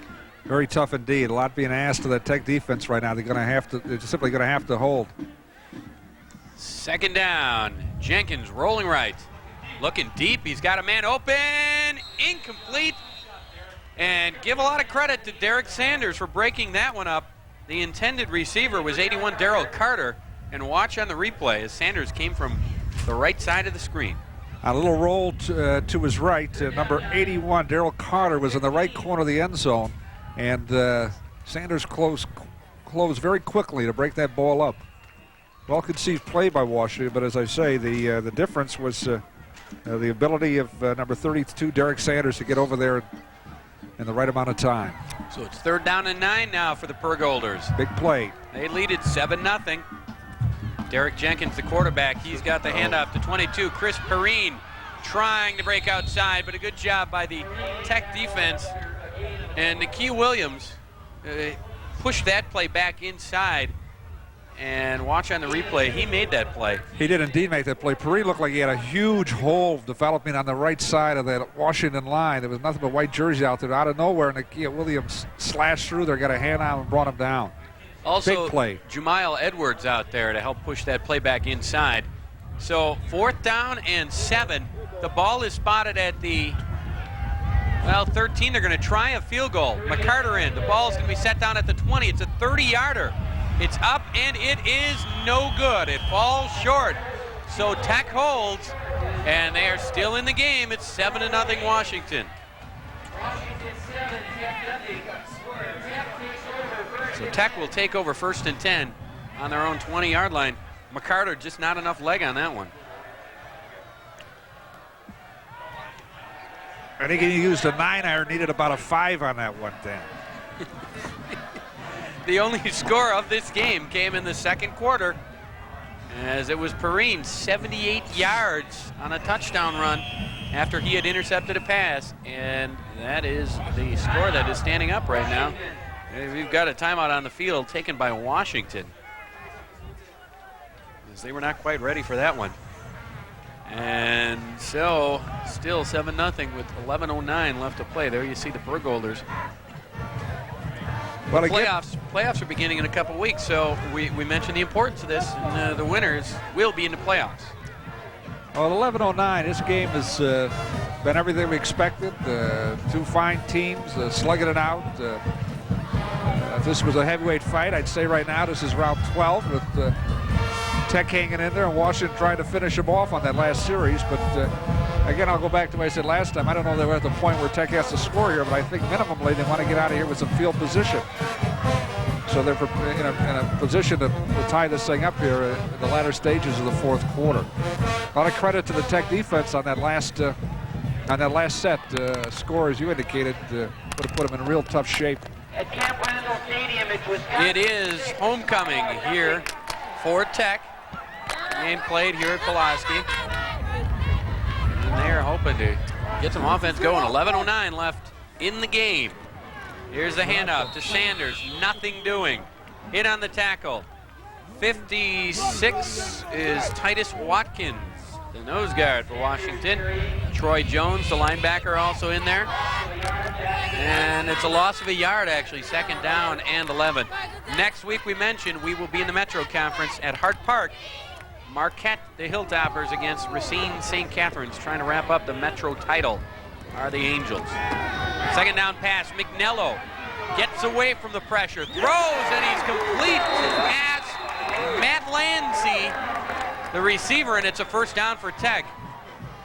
Looks like Manello was shaken up on the play. Good eye, Bill. Yes, McNello was down on one knee. He was blasted after he threw it. And watch for it again. Watch number 7 get hit. Oh, what made this play was McNello kept a cool head. The initial receiver out here on the right side of your screen was covered. He felt the pressure, moved out to the left side, found Lansey open, made a real nice play. Seems to be all right, Dan. It's a 14-yard gain. I couldn't see the number of the player that came through, but somebody blasted him right as he threw the ball. This time it's Billy Scott running low to the ground, getting a nice block from Marcus Tribune. Tackle made by Rayshawn Jackson, and Tribune is down, slow to get up. Looks like he twisted his ankle, but he's going to stay in the game. I've been impressed with the speed of the Washington linebackers. They just seem to be everywhere. When a Tech running back seems to have a lot of room to run, all of a sudden they're there, and it's the play is ended. Stevenson now in there at a linebacker position. And McNello completes another pass to Lansey, bowling over defenders, right over the top of Jenkins. And there's a little pushing and shoving going on. And Tech has another 1st down at the 46 of Washington. Well, this is a play we saw earlier in the first half. Lansey just finds a seam in the Washington zone defense, hooks it up, and McNello delivers nicely. And now the rest of his play is a la Mike Ditka in the 63 Bear Lion game. Lansey not only knocked over Jenkins, but then he kind of stomped on him. He didn't get out of the way, and it's a big gainer and a 1st down. And then on 1st down here for Tech, it is Sanders with a short gain, about a yard or two. 2nd down, and we'll call it 9. Tackle made by Titus Watkins. And 9:05 and counting. So the clock continuing to roll. A very quick game. But a good game, Dan. We're happy to be here. This is like a couple of heavyweight fighters. Reminds me. McNello tucks it down and tries to get outside, and a great defensive stop by Randy Anderson. Once again, stopping McNello for a very short gain, maybe a yard. And watch the play by Anderson just to get over from his right linebacker position. Well, I think the key to that play was the fact that number 6 for Washington remained unfooled, because if he wasn't there, Randy Anderson wasn't there was trouble. Big play. And on 3rd down, McNello loses the ball. They're going to call him in the grasp, I guess. They don't really have that rule for the high schools, but they do rule him down. Give a sack for Washington, Wayne Hollins, and it's going to be 4th and long. I'm glad we got the replay, Dan, because we were the victim of that quick Tech offense again. Thought he saw an opening, and what would appear at first glance to be a fumble was stopped by the whistle. Well, a safe call by the officials, but McNello's a strong kid. He might have been able to get away, and that would have made the ball alive. But it is 4th down and 12. A timeout on the field. For a moment, I thought our friend Mark, the referee, might have thought he had the use of instant replay here on that call. Might have got carried away. Could use a big punt here. And that's Patrick Furman. He's done a nice job of punting today. Rayshawn Jackson inside his 20. And brought down by a swarm of Tech Trojans, including number 40, Jamile Edwards, and Peter Orlando, 57. Is that Peter Orlando and Dawn? No idea, Dan. Rashawn Jackson also plays, a young gentleman from Washington, just fielded the punt, plays on the JV basketball team, a member of the varsity track team, the student government, in addition to being their starting right halfback and strong safety. Played a pretty strong game out here today for Washington. As indeed. Al Jenkins has to kill a little clock time. 1st and 10 at the 21, and once again it looks like he's drawn that Tech defense off. Or did Washington jump? This time it is Washington. So we have had 3 penalties against Tech for jumping offside. Oh, we still haven't gotten the bugs worked out on that microphone yet. And it's going to be 1st down and 15, so that time it's on Washington. That's their 4th penalty of the game. 1st and 15, 7:45 left. Washington still up 7-0. That's Stevenson. Tough yardage up the middle. Maybe about 3 or 4 yards. Tackle made by Andy Vila. Well, with under 8 minutes now, Dan, it'll be interesting to see whether Wash is willing to risk putting the football in the air and whether Tech is going to gamble that they won't and try and get up there and make a hit right at the point of contact to cough up the football. 3-yard gain that time for Stevenson. 2nd and 12. Jenkins ready to throw. Looking deep to Eric Jenkins, and he throws into coverage. He's lucky it was not intercepted. Furman on the nice defensive play. Patrick Furman, number 11, along with 27, Damian White, as they converged on Eric Jenkins. Well, exactly as you called it. Furman was in position to make that interception, but Damian White had to do what he had to do. He had no idea that Furman was there, and it was just simply a positive act of aggression on his part to break that pass up. And Eric Jenkins was saying to Derek Jenkins, a little higher. Maybe a little bit higher, and he would have been gone. 3rd and 12. Derek, complete? No, incomplete. Right through the hands of Daryl Carter, as I think he turned around and saw Damian White right in his face, and it's incomplete. It's going to be a 4th down. Now watch this one. Well, if I were the Washington punter right now, I'd have happy feet, but we got the replay here. I think you called it just right. He turned before he really had caught the football. Tech's going to rush everybody. Watch it now. Andy McCarter. Here they come. Oh, and he is lucky to get that one off, and it's a pretty good punt to boot. McNello takes it at the 4. This every mile. Up to $3,500 cash back now. Job on the coverage. Award-winning service at Wisconsin's largest Lincoln Mercury dealer, Gordy Boucher, Highway 100 in Oklahoma. If only my daughter. Playing Super Cash. Good luck from the. Everybody was coming for Tech, and it looked close. It seemed at first brush, but Lymel Bivens almost blocked that punt. 1st and 10 for Tech. McNello gets it away to Billy Scott. Complete, taken down to the 42-yard line, a gain of about 5. Stevenson on the tackle, and I tell you what, one of those Tech defenders nearly picked that one off and went all the way. Well, you're absolutely right, Dan. Michael Arbuckle, number 7 for Washington, came within a hair of turning this into a huge play for Washington. But instead, it's a gain of 4 yards for Tech to Billy Scott, 6:33 left. Tech has been inside Washington territory a couple of times, but they've had 3 costly turnovers. Sanders up the middle, no gain. Randy Anderson in on the tackle again, along with number 79, that is Percy Carroll, into the game. And it's third down and about 6. Well, if they've got a play to gain 6 yards in their offense, this is time to call it, because we're running out of clock here. 6:10. They're down. McNello dropping back, and he is sacked. A great individual play by number 57, Jamile Richardson for Washington, and it's going to be 4th down and long for Tech. Yeah, number 57, Jamile Richardson. Let's see where he came from. He just shed the block of number 32, Derek Sanders, on that play, and that play was taking an awful long time to develop from the Tech end of things. 11-yard loss. Now on the punt try, Furman does get the snap after it went over his head, and he gets it off. It's going to be rolling down inside the 25-yard line. So Tech, thanks to Patrick Furman, survives that one. Washington will start at their own 25. They could have been in a lot better field position, but still Tech is not able to come up with the big play to get into scoring position, and they're still trailing at 7-0.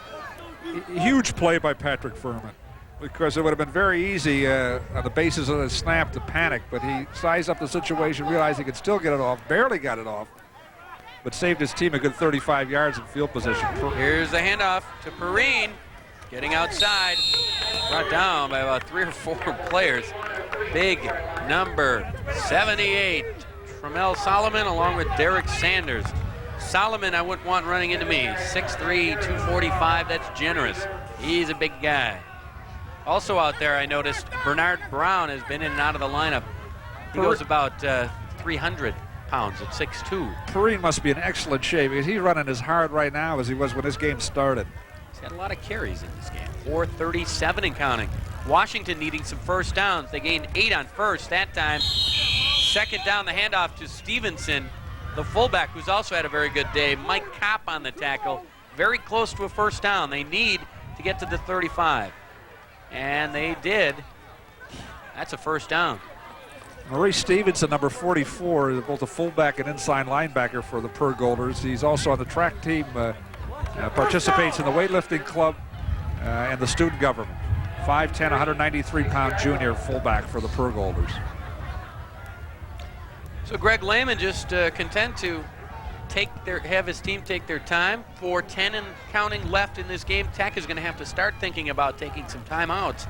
They trail at 7-0, and it's 1st and 10 for Washington at the 36. And before they can get the playoff, what do we have? Too much time.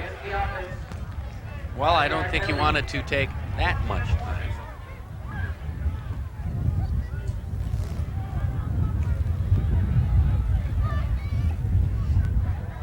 Now, what he did say, but you didn't hear, that was delay of game against Washington. So 1st and 15. And the ball's at the 30-yard line. Maybe the 31. Derek Jenkins is back in the game, by the way. Handoff. It's in the fullback. All the way out to the 41, 42-yard line, short of a first down. But he just got about 10 yards back. And Tech is going to have to come up with a stop now. Damian White with the tackle. Big surge on the offensive line of the Pergolders. 4 or 5 yards before any Trojan tackler could possibly get a shot at young Maurice Stevenson. 2nd and 5. Jason Brock, Troy Jones, Jamile Richardson, Wayne Hollins, Chris Brown have done an excellent job on the offensive line today. This time it's Jenkins on the option, struggling for the first down. And once again, tempers flaring on the sideline. And the referees are trying to separate these teams, so are the coaches.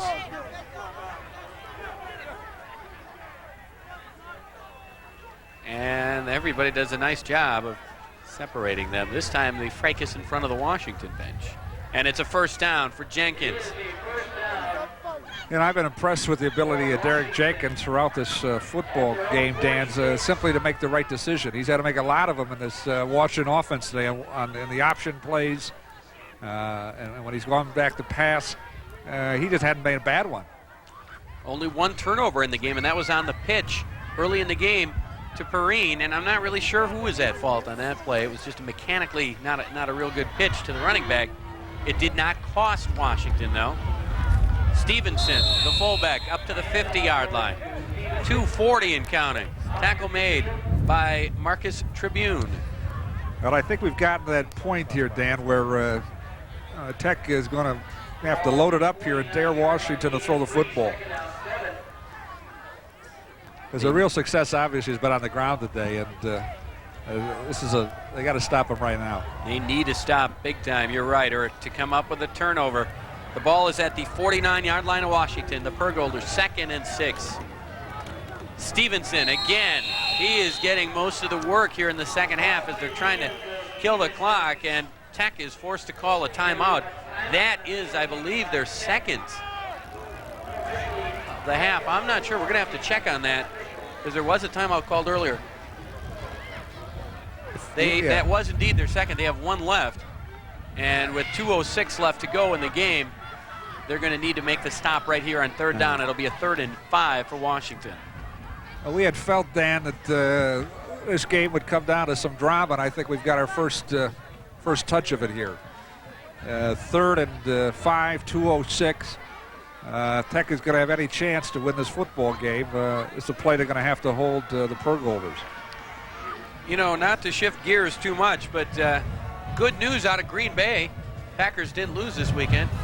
A lot of Packer fans are asking, why did the team pay $700,000 to sign Mike Tomczak when he hasn't seen any action? We'll find out. But the Packers are off this weekend, and I'm sure that's why a lot of folks are watching this game right now. Washington still leading it 7-0. Next week, of course, our final game of the season in the Metro Conference, Marquette Hilltoppers against Racine St. Catherine's Angels. That is at Hart Park. That will be at noon Saturday. Here's a big play. 3rd down and 5 for Washington. The Tech defense needs to come up with a stop. The option. Jenkins darting through traffic. He's got a first down and more. Breaking outside. Derek Jenkins inside the 30, and that could wrap it up. What a run by the quarterback. Well, just moments ago, Dan, we were singing the praises of young Jenkins, and here's another example of it. Made the right decision to keep the football, made a nice spin move on the initial contact, and now just great athletic ability as he darts to the outside and makes big yardage for the Pergolders. Unbelievable quickness, finally brought down by Jamile Edwards. And that is a gain of almost 20 yards. And now the Pergolders are going to try to run out the clock. Tech has one timeout left, 1:31 and counting. And that was a first down play. Getting up slowly is Wayne Hollins for Washington, but he's okay. So Jenkins doing a very good job of using the clock on this drive. They started at their own 26. They're down to the Tech 26, and now an official timeout is called. Stop the clock at 1:12. One of the Tech players was injured. Looked like 78. Tramel Solomon, maybe no, it's more of an equipment problem than an injury. So now the clock starts again, 1:09 and counting. Tech desperately needs a turnover right now if they have any chance, and not many chances left. 2nd down and 5. Stevenson, no. Jenkins will keep it. Jenkins has another first down, I do believe. Very close to it at least. Derek Jenkins running like a fullback on the option in this series. And he does have another first down. That is going to wrap it up. So it looks like Washington on the inside track, if they can avoid upsets in their last games, they will win their 3rd straight City Conference Championship. And not bad for a team that at the beginning of the season, a lot of people thought was going to be rebuilding. Well, this has got to be extremely pleasing to Coach Lehman. As we said at the onset today, he had a lot of holes to fill on this Washington team going into this season, and they've been filled, and they've played a fine football game. There's Greg. And, we talked to him before the game.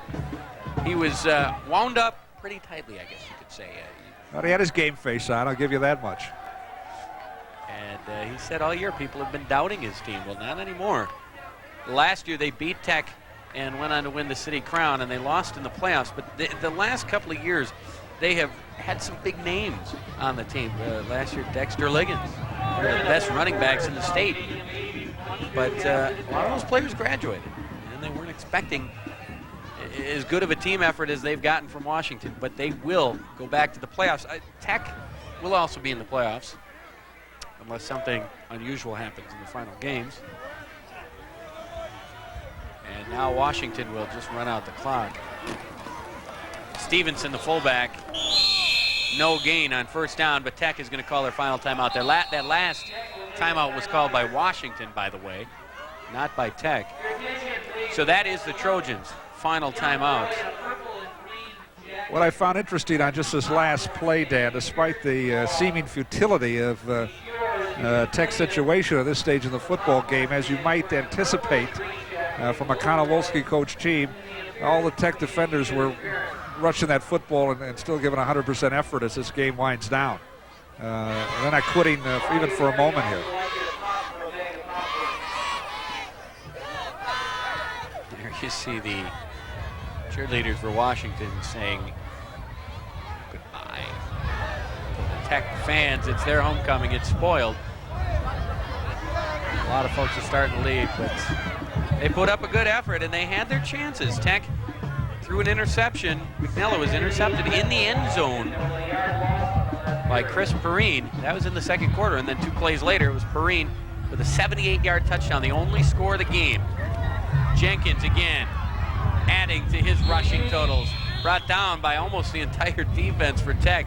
They're just trying to rip the ball loose if they can. They cannot stop the clock anymore, though, and that could be the final play of the game. Right now there's an official timeout.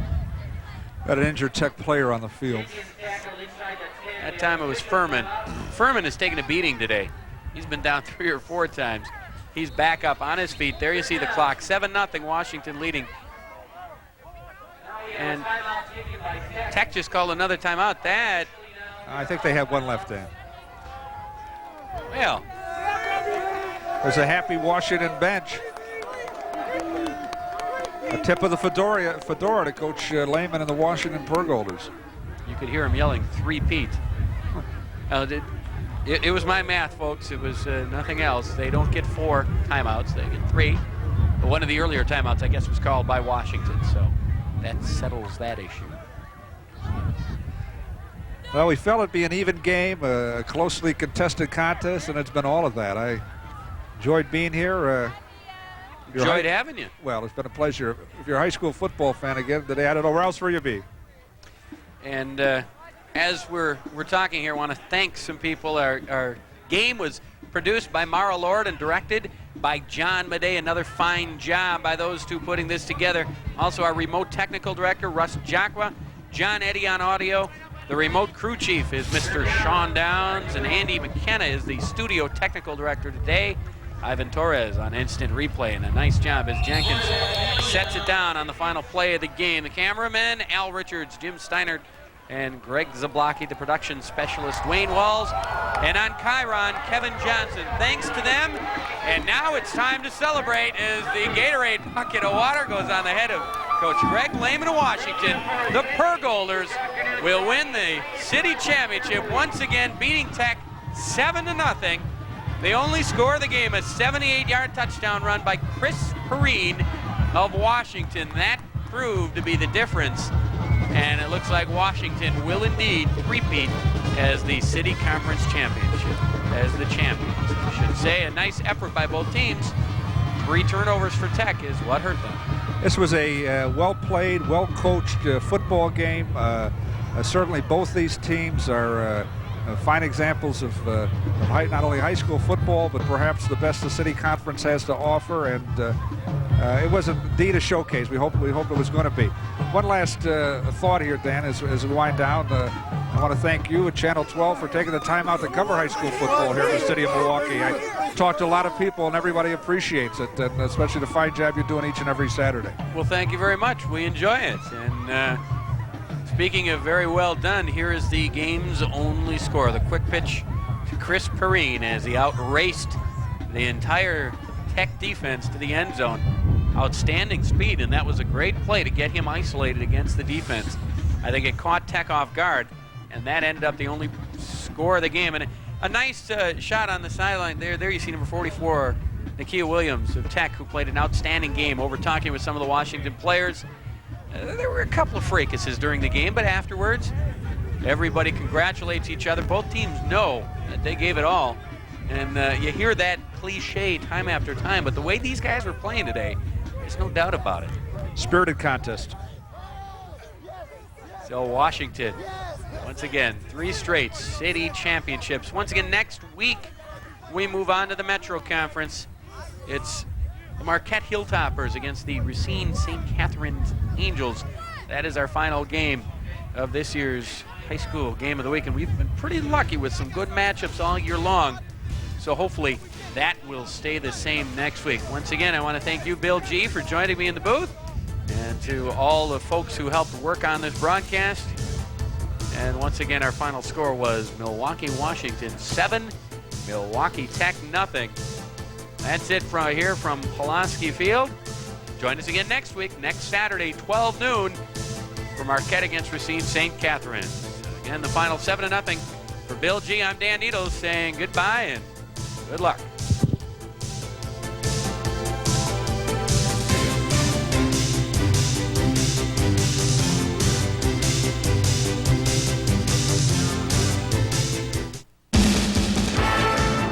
The Game of the Week has been brought to you by Pick and Save.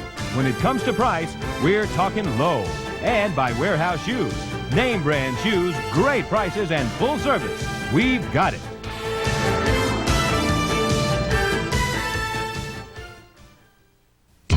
Before you head out on this year's hunting trip, head out to Jay's Sports Store-wide Hunter Sale. Everything on sale, including lacrosse all-temp boots, the ultimate protection to keep feet toasty warm. All outerwear on sale, rifles on sale, scopes on sale, gloves, and much, much more on sale at Jay's Sports. Main Street in Menominee Falls. Everything you need to hunt with success is on sale now at Jay's Sports.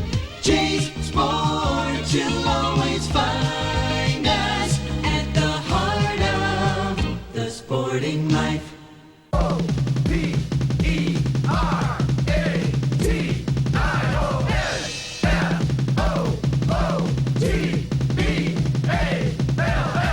Operation Football, only on the Channel 12 News. Now you have instant access to the information you need. For the latest scores from your favorite sport, touch 789-5000, then WISN. It's fast, it's free, it's the Channel 12 24-hour news line. This is Channel 12, your 24-hour news service. Good morning, I'm Renee Raffelli. Making news at this hour in the Senate Judiciary Committee hearings on Clarence Thomas. They are over, and a vote is expected tomorrow. Anita Hill and Clarence Thomas had been set to testify once again today, but Chairman Joseph Biden says they do not wish to do so. Secretary of State James Baker is in the Middle East preparing for peace talks that begin later today, and the Twins will go to the World Series while Atlanta and Pittsburgh are now tied at 2 games apiece. More news in 1 hour on Channel 12. Inside the Secret Life of Jackie Onassis. Watch Inside Edition. Welcome to Belling & Company. The latest abortion fight. Do parents have a right to know? A proposal to scale back school busing in Milwaukee. Trebs out, Sal's in, all next.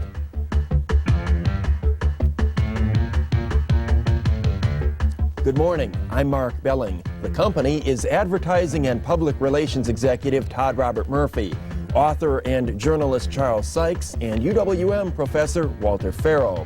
The lead-off topic, Papa Don't Preach.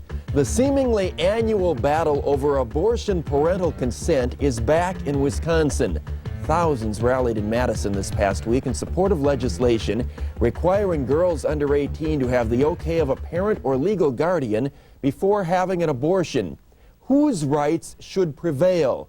the girls to terminate her pregnancy or the parents to know what's going on in the lives of their kids? Walter Farrell. The girl's right to terminate her pregnancy, Mark. I think that the parental consent legislation is vastly oversold.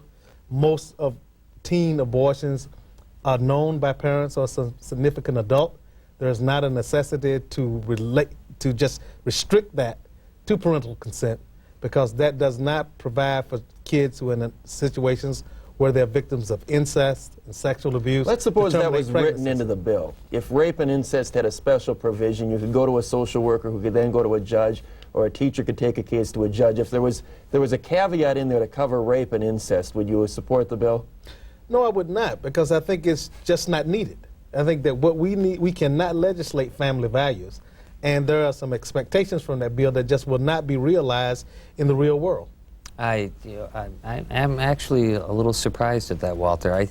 We're in a war in this country, and for lack of a better description, I think the war is we're taking our kids back. We're doing it in schools, and we're recognizing that while they have broad constitutional rights that should be respected, they are still adolescents. I think it's very prudent, regardless of your pro-life or pro-choice, it's very prudent to have a parent involved in the decision of an adolescent to terminate a pregnancy. Yeah, I can't find any objection to this whatsoever. I think that's a good point, because in our society you need parental consent basically, I think, to get your ears pierced, to go on a school outing.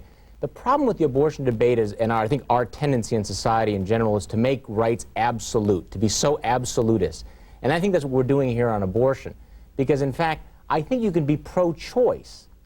You don't have to be pro-life to say, look, this is a very important decision that minors ought to make in consultation with their parents. And I think this is a compromise position that people on both sides of this issue can buy into. But see, that's the misperception of the whole issue. The overwhelming majority of teens do have parental support and permission, or the support and permission of a significant adult.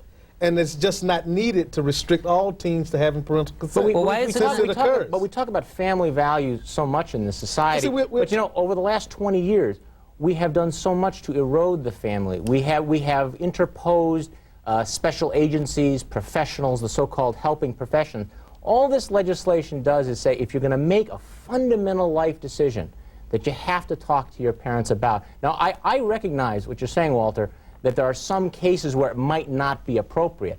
But I think that you could write those exceptions into the bill.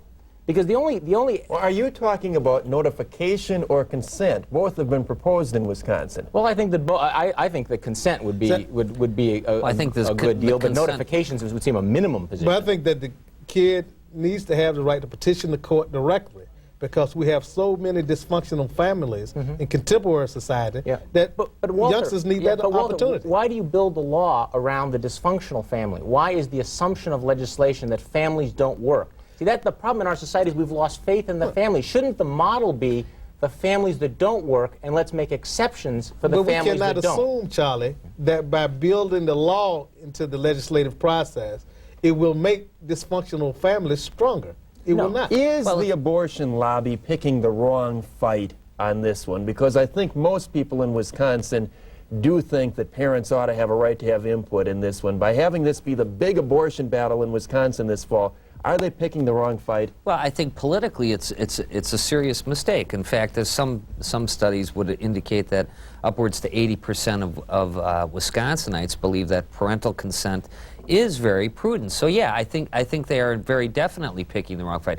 If they want to fight the issue and quit skirting the issue of should Roe v. Wade, and should we be pro-life, pro-choice, and should we legislate morality in this country, then let's deal with the issue of abortion. And for the pro-choice movement to use this as, for lack of a better description, as a test vote on where legislative sentiments really are, I think is really erroneous. We may be moving into a post-Roe v. Wade world, in which case we're going to have to compromise on these issues. Right. The people who put these issues in absolute terms on both sides are going to have to give way. We have to balance these rights. Walter, take the last word. Yeah, we need to have a new approach to the whole matter. I would agree that there has to be compromise, but this is a stalking horse for Roe v. Wade. Okay. Next, the bus stops here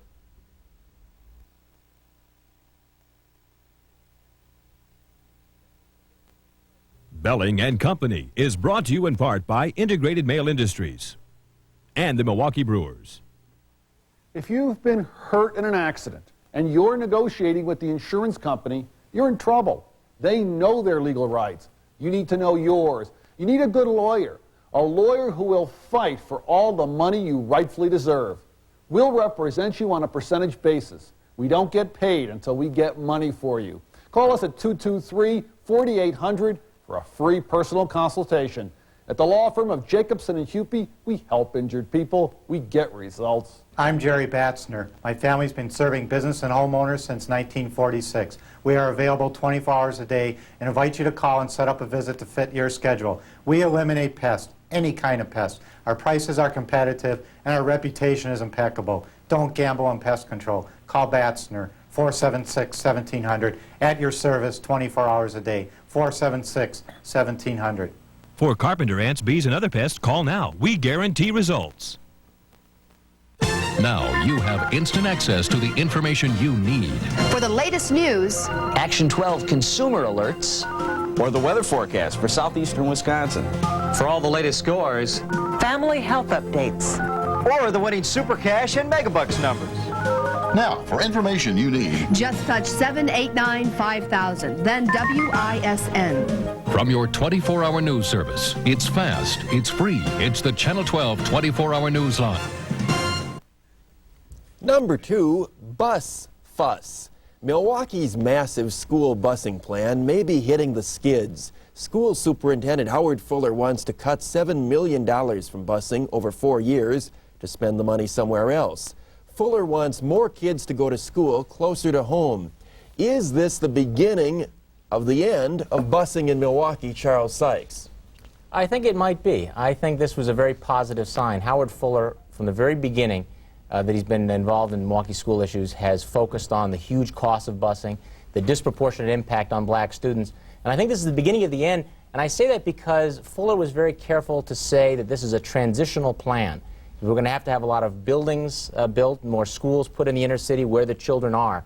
But I think that you're going to see a gradual phasing out of the busing monster that's eaten up so much money and so much of the effort of our schools. I think this is one more positive development in this last week. It is. It's the beginning of the end. As laudable as integrated schools are, what it did is it destroyed neighborhoods. It made it virtually impossible for parents to be involved in schools with their children, and it was very expensive. The expense was worth it if it worked, but at what it cost on the other two levels was very destructive. Right. And we talked in the last segment about we're taking back our kids, parental consent, and we're getting some fuzzy-headed legislation that relates to all of these topics. Ledge Council wants to give away contraceptives in high schools. Jeanette Bell wants to make spanking illegal. But what we do have is we have some visionaries like Fuller who say we have to keep kids in neighborhoods. Are you getting too excited? He's $7 million over 4 years is not exactly throwing the school buses and the scrap heap. It's a start. But before my colleagues go too far off, let me place this in context. Please. Context. Certainly, I agree that it's a good plan. But Howard Fuller has made it very clear that he's protecting the prerogatives of school desegregation for those parents who want it. Mm-hmm. The problem with busing was never busing per se, but its disparate impact on black students. It didn't rip up white neighborhoods. It ripped up black neighborhoods. Right. Schools were built in places where they shouldn't have given been. the concentration, though, of kids in the inner city, how do you have a busing plan that doesn't take black kids out of their neighborhoods? But what he's doing there is making that more equitable. You're absolutely right, Mark. And Fuller, in his advocacy, but prior to his assuming the helm of the Milwaukee Public Schools, had pointed that out, along with Larry Harwell, Polly Williams, time and time again, that black students were being scattered all over the city. He's making some sense out of that, and it's being very difficult. Why didn't busing work? Oh, well, how much time do we have here? Yeah. I think that one of the reasons it didn't work was because nobody really knew what would be the measure of it working. I think that Lee McMurrin and his people developed this massive and elaborate system, but they never set very specific, accountable goals of what students should learn. And the busing and integration, unfortunately, got out ahead of academic performance. Now, going back to I'm sorry. Yeah, but you're right that McMurrin and Dave Bennett did a horrendous job in implementing busing in Milwaukee. But busing has worked fairly when it's been implemented fairly in Charlotte, Mecklenburg County, and North Carolina. What was done here was to, by design, destroy black neighborhoods, to close black schools, to force black youngsters But you know what, out. Walter, the real irony for people who fought this issue out in the 70s, remember how the people, if you were in favor of neighborhood schools back in the 60s to the 70s, you were a racist. You were a racist. You were a racist. And it was the only way to be in favor of civil rights was to be in favor of busing. And I think why... What are you saying, that the liberals were proven wrong by history here? I think that, well, I'm saying that in Milwaukee, we've seen how that whole social engineering, that whole busing plan has failed, and that the impetus for turning it around came not from the white community, but from the black community. But see, here again, we need to have that clarification. You're going to give it to us. Was wrong because it was so unfairly and inequitably administered in Milwaukee. The problem with the busing plan here is that there were always neighborhood schools in white communities. There was just none in the black communities. Now, Dr. Fuller is making that more equitable across the board. There's a great big money train that hasn't been addressed by this plan. Chapter 220, the program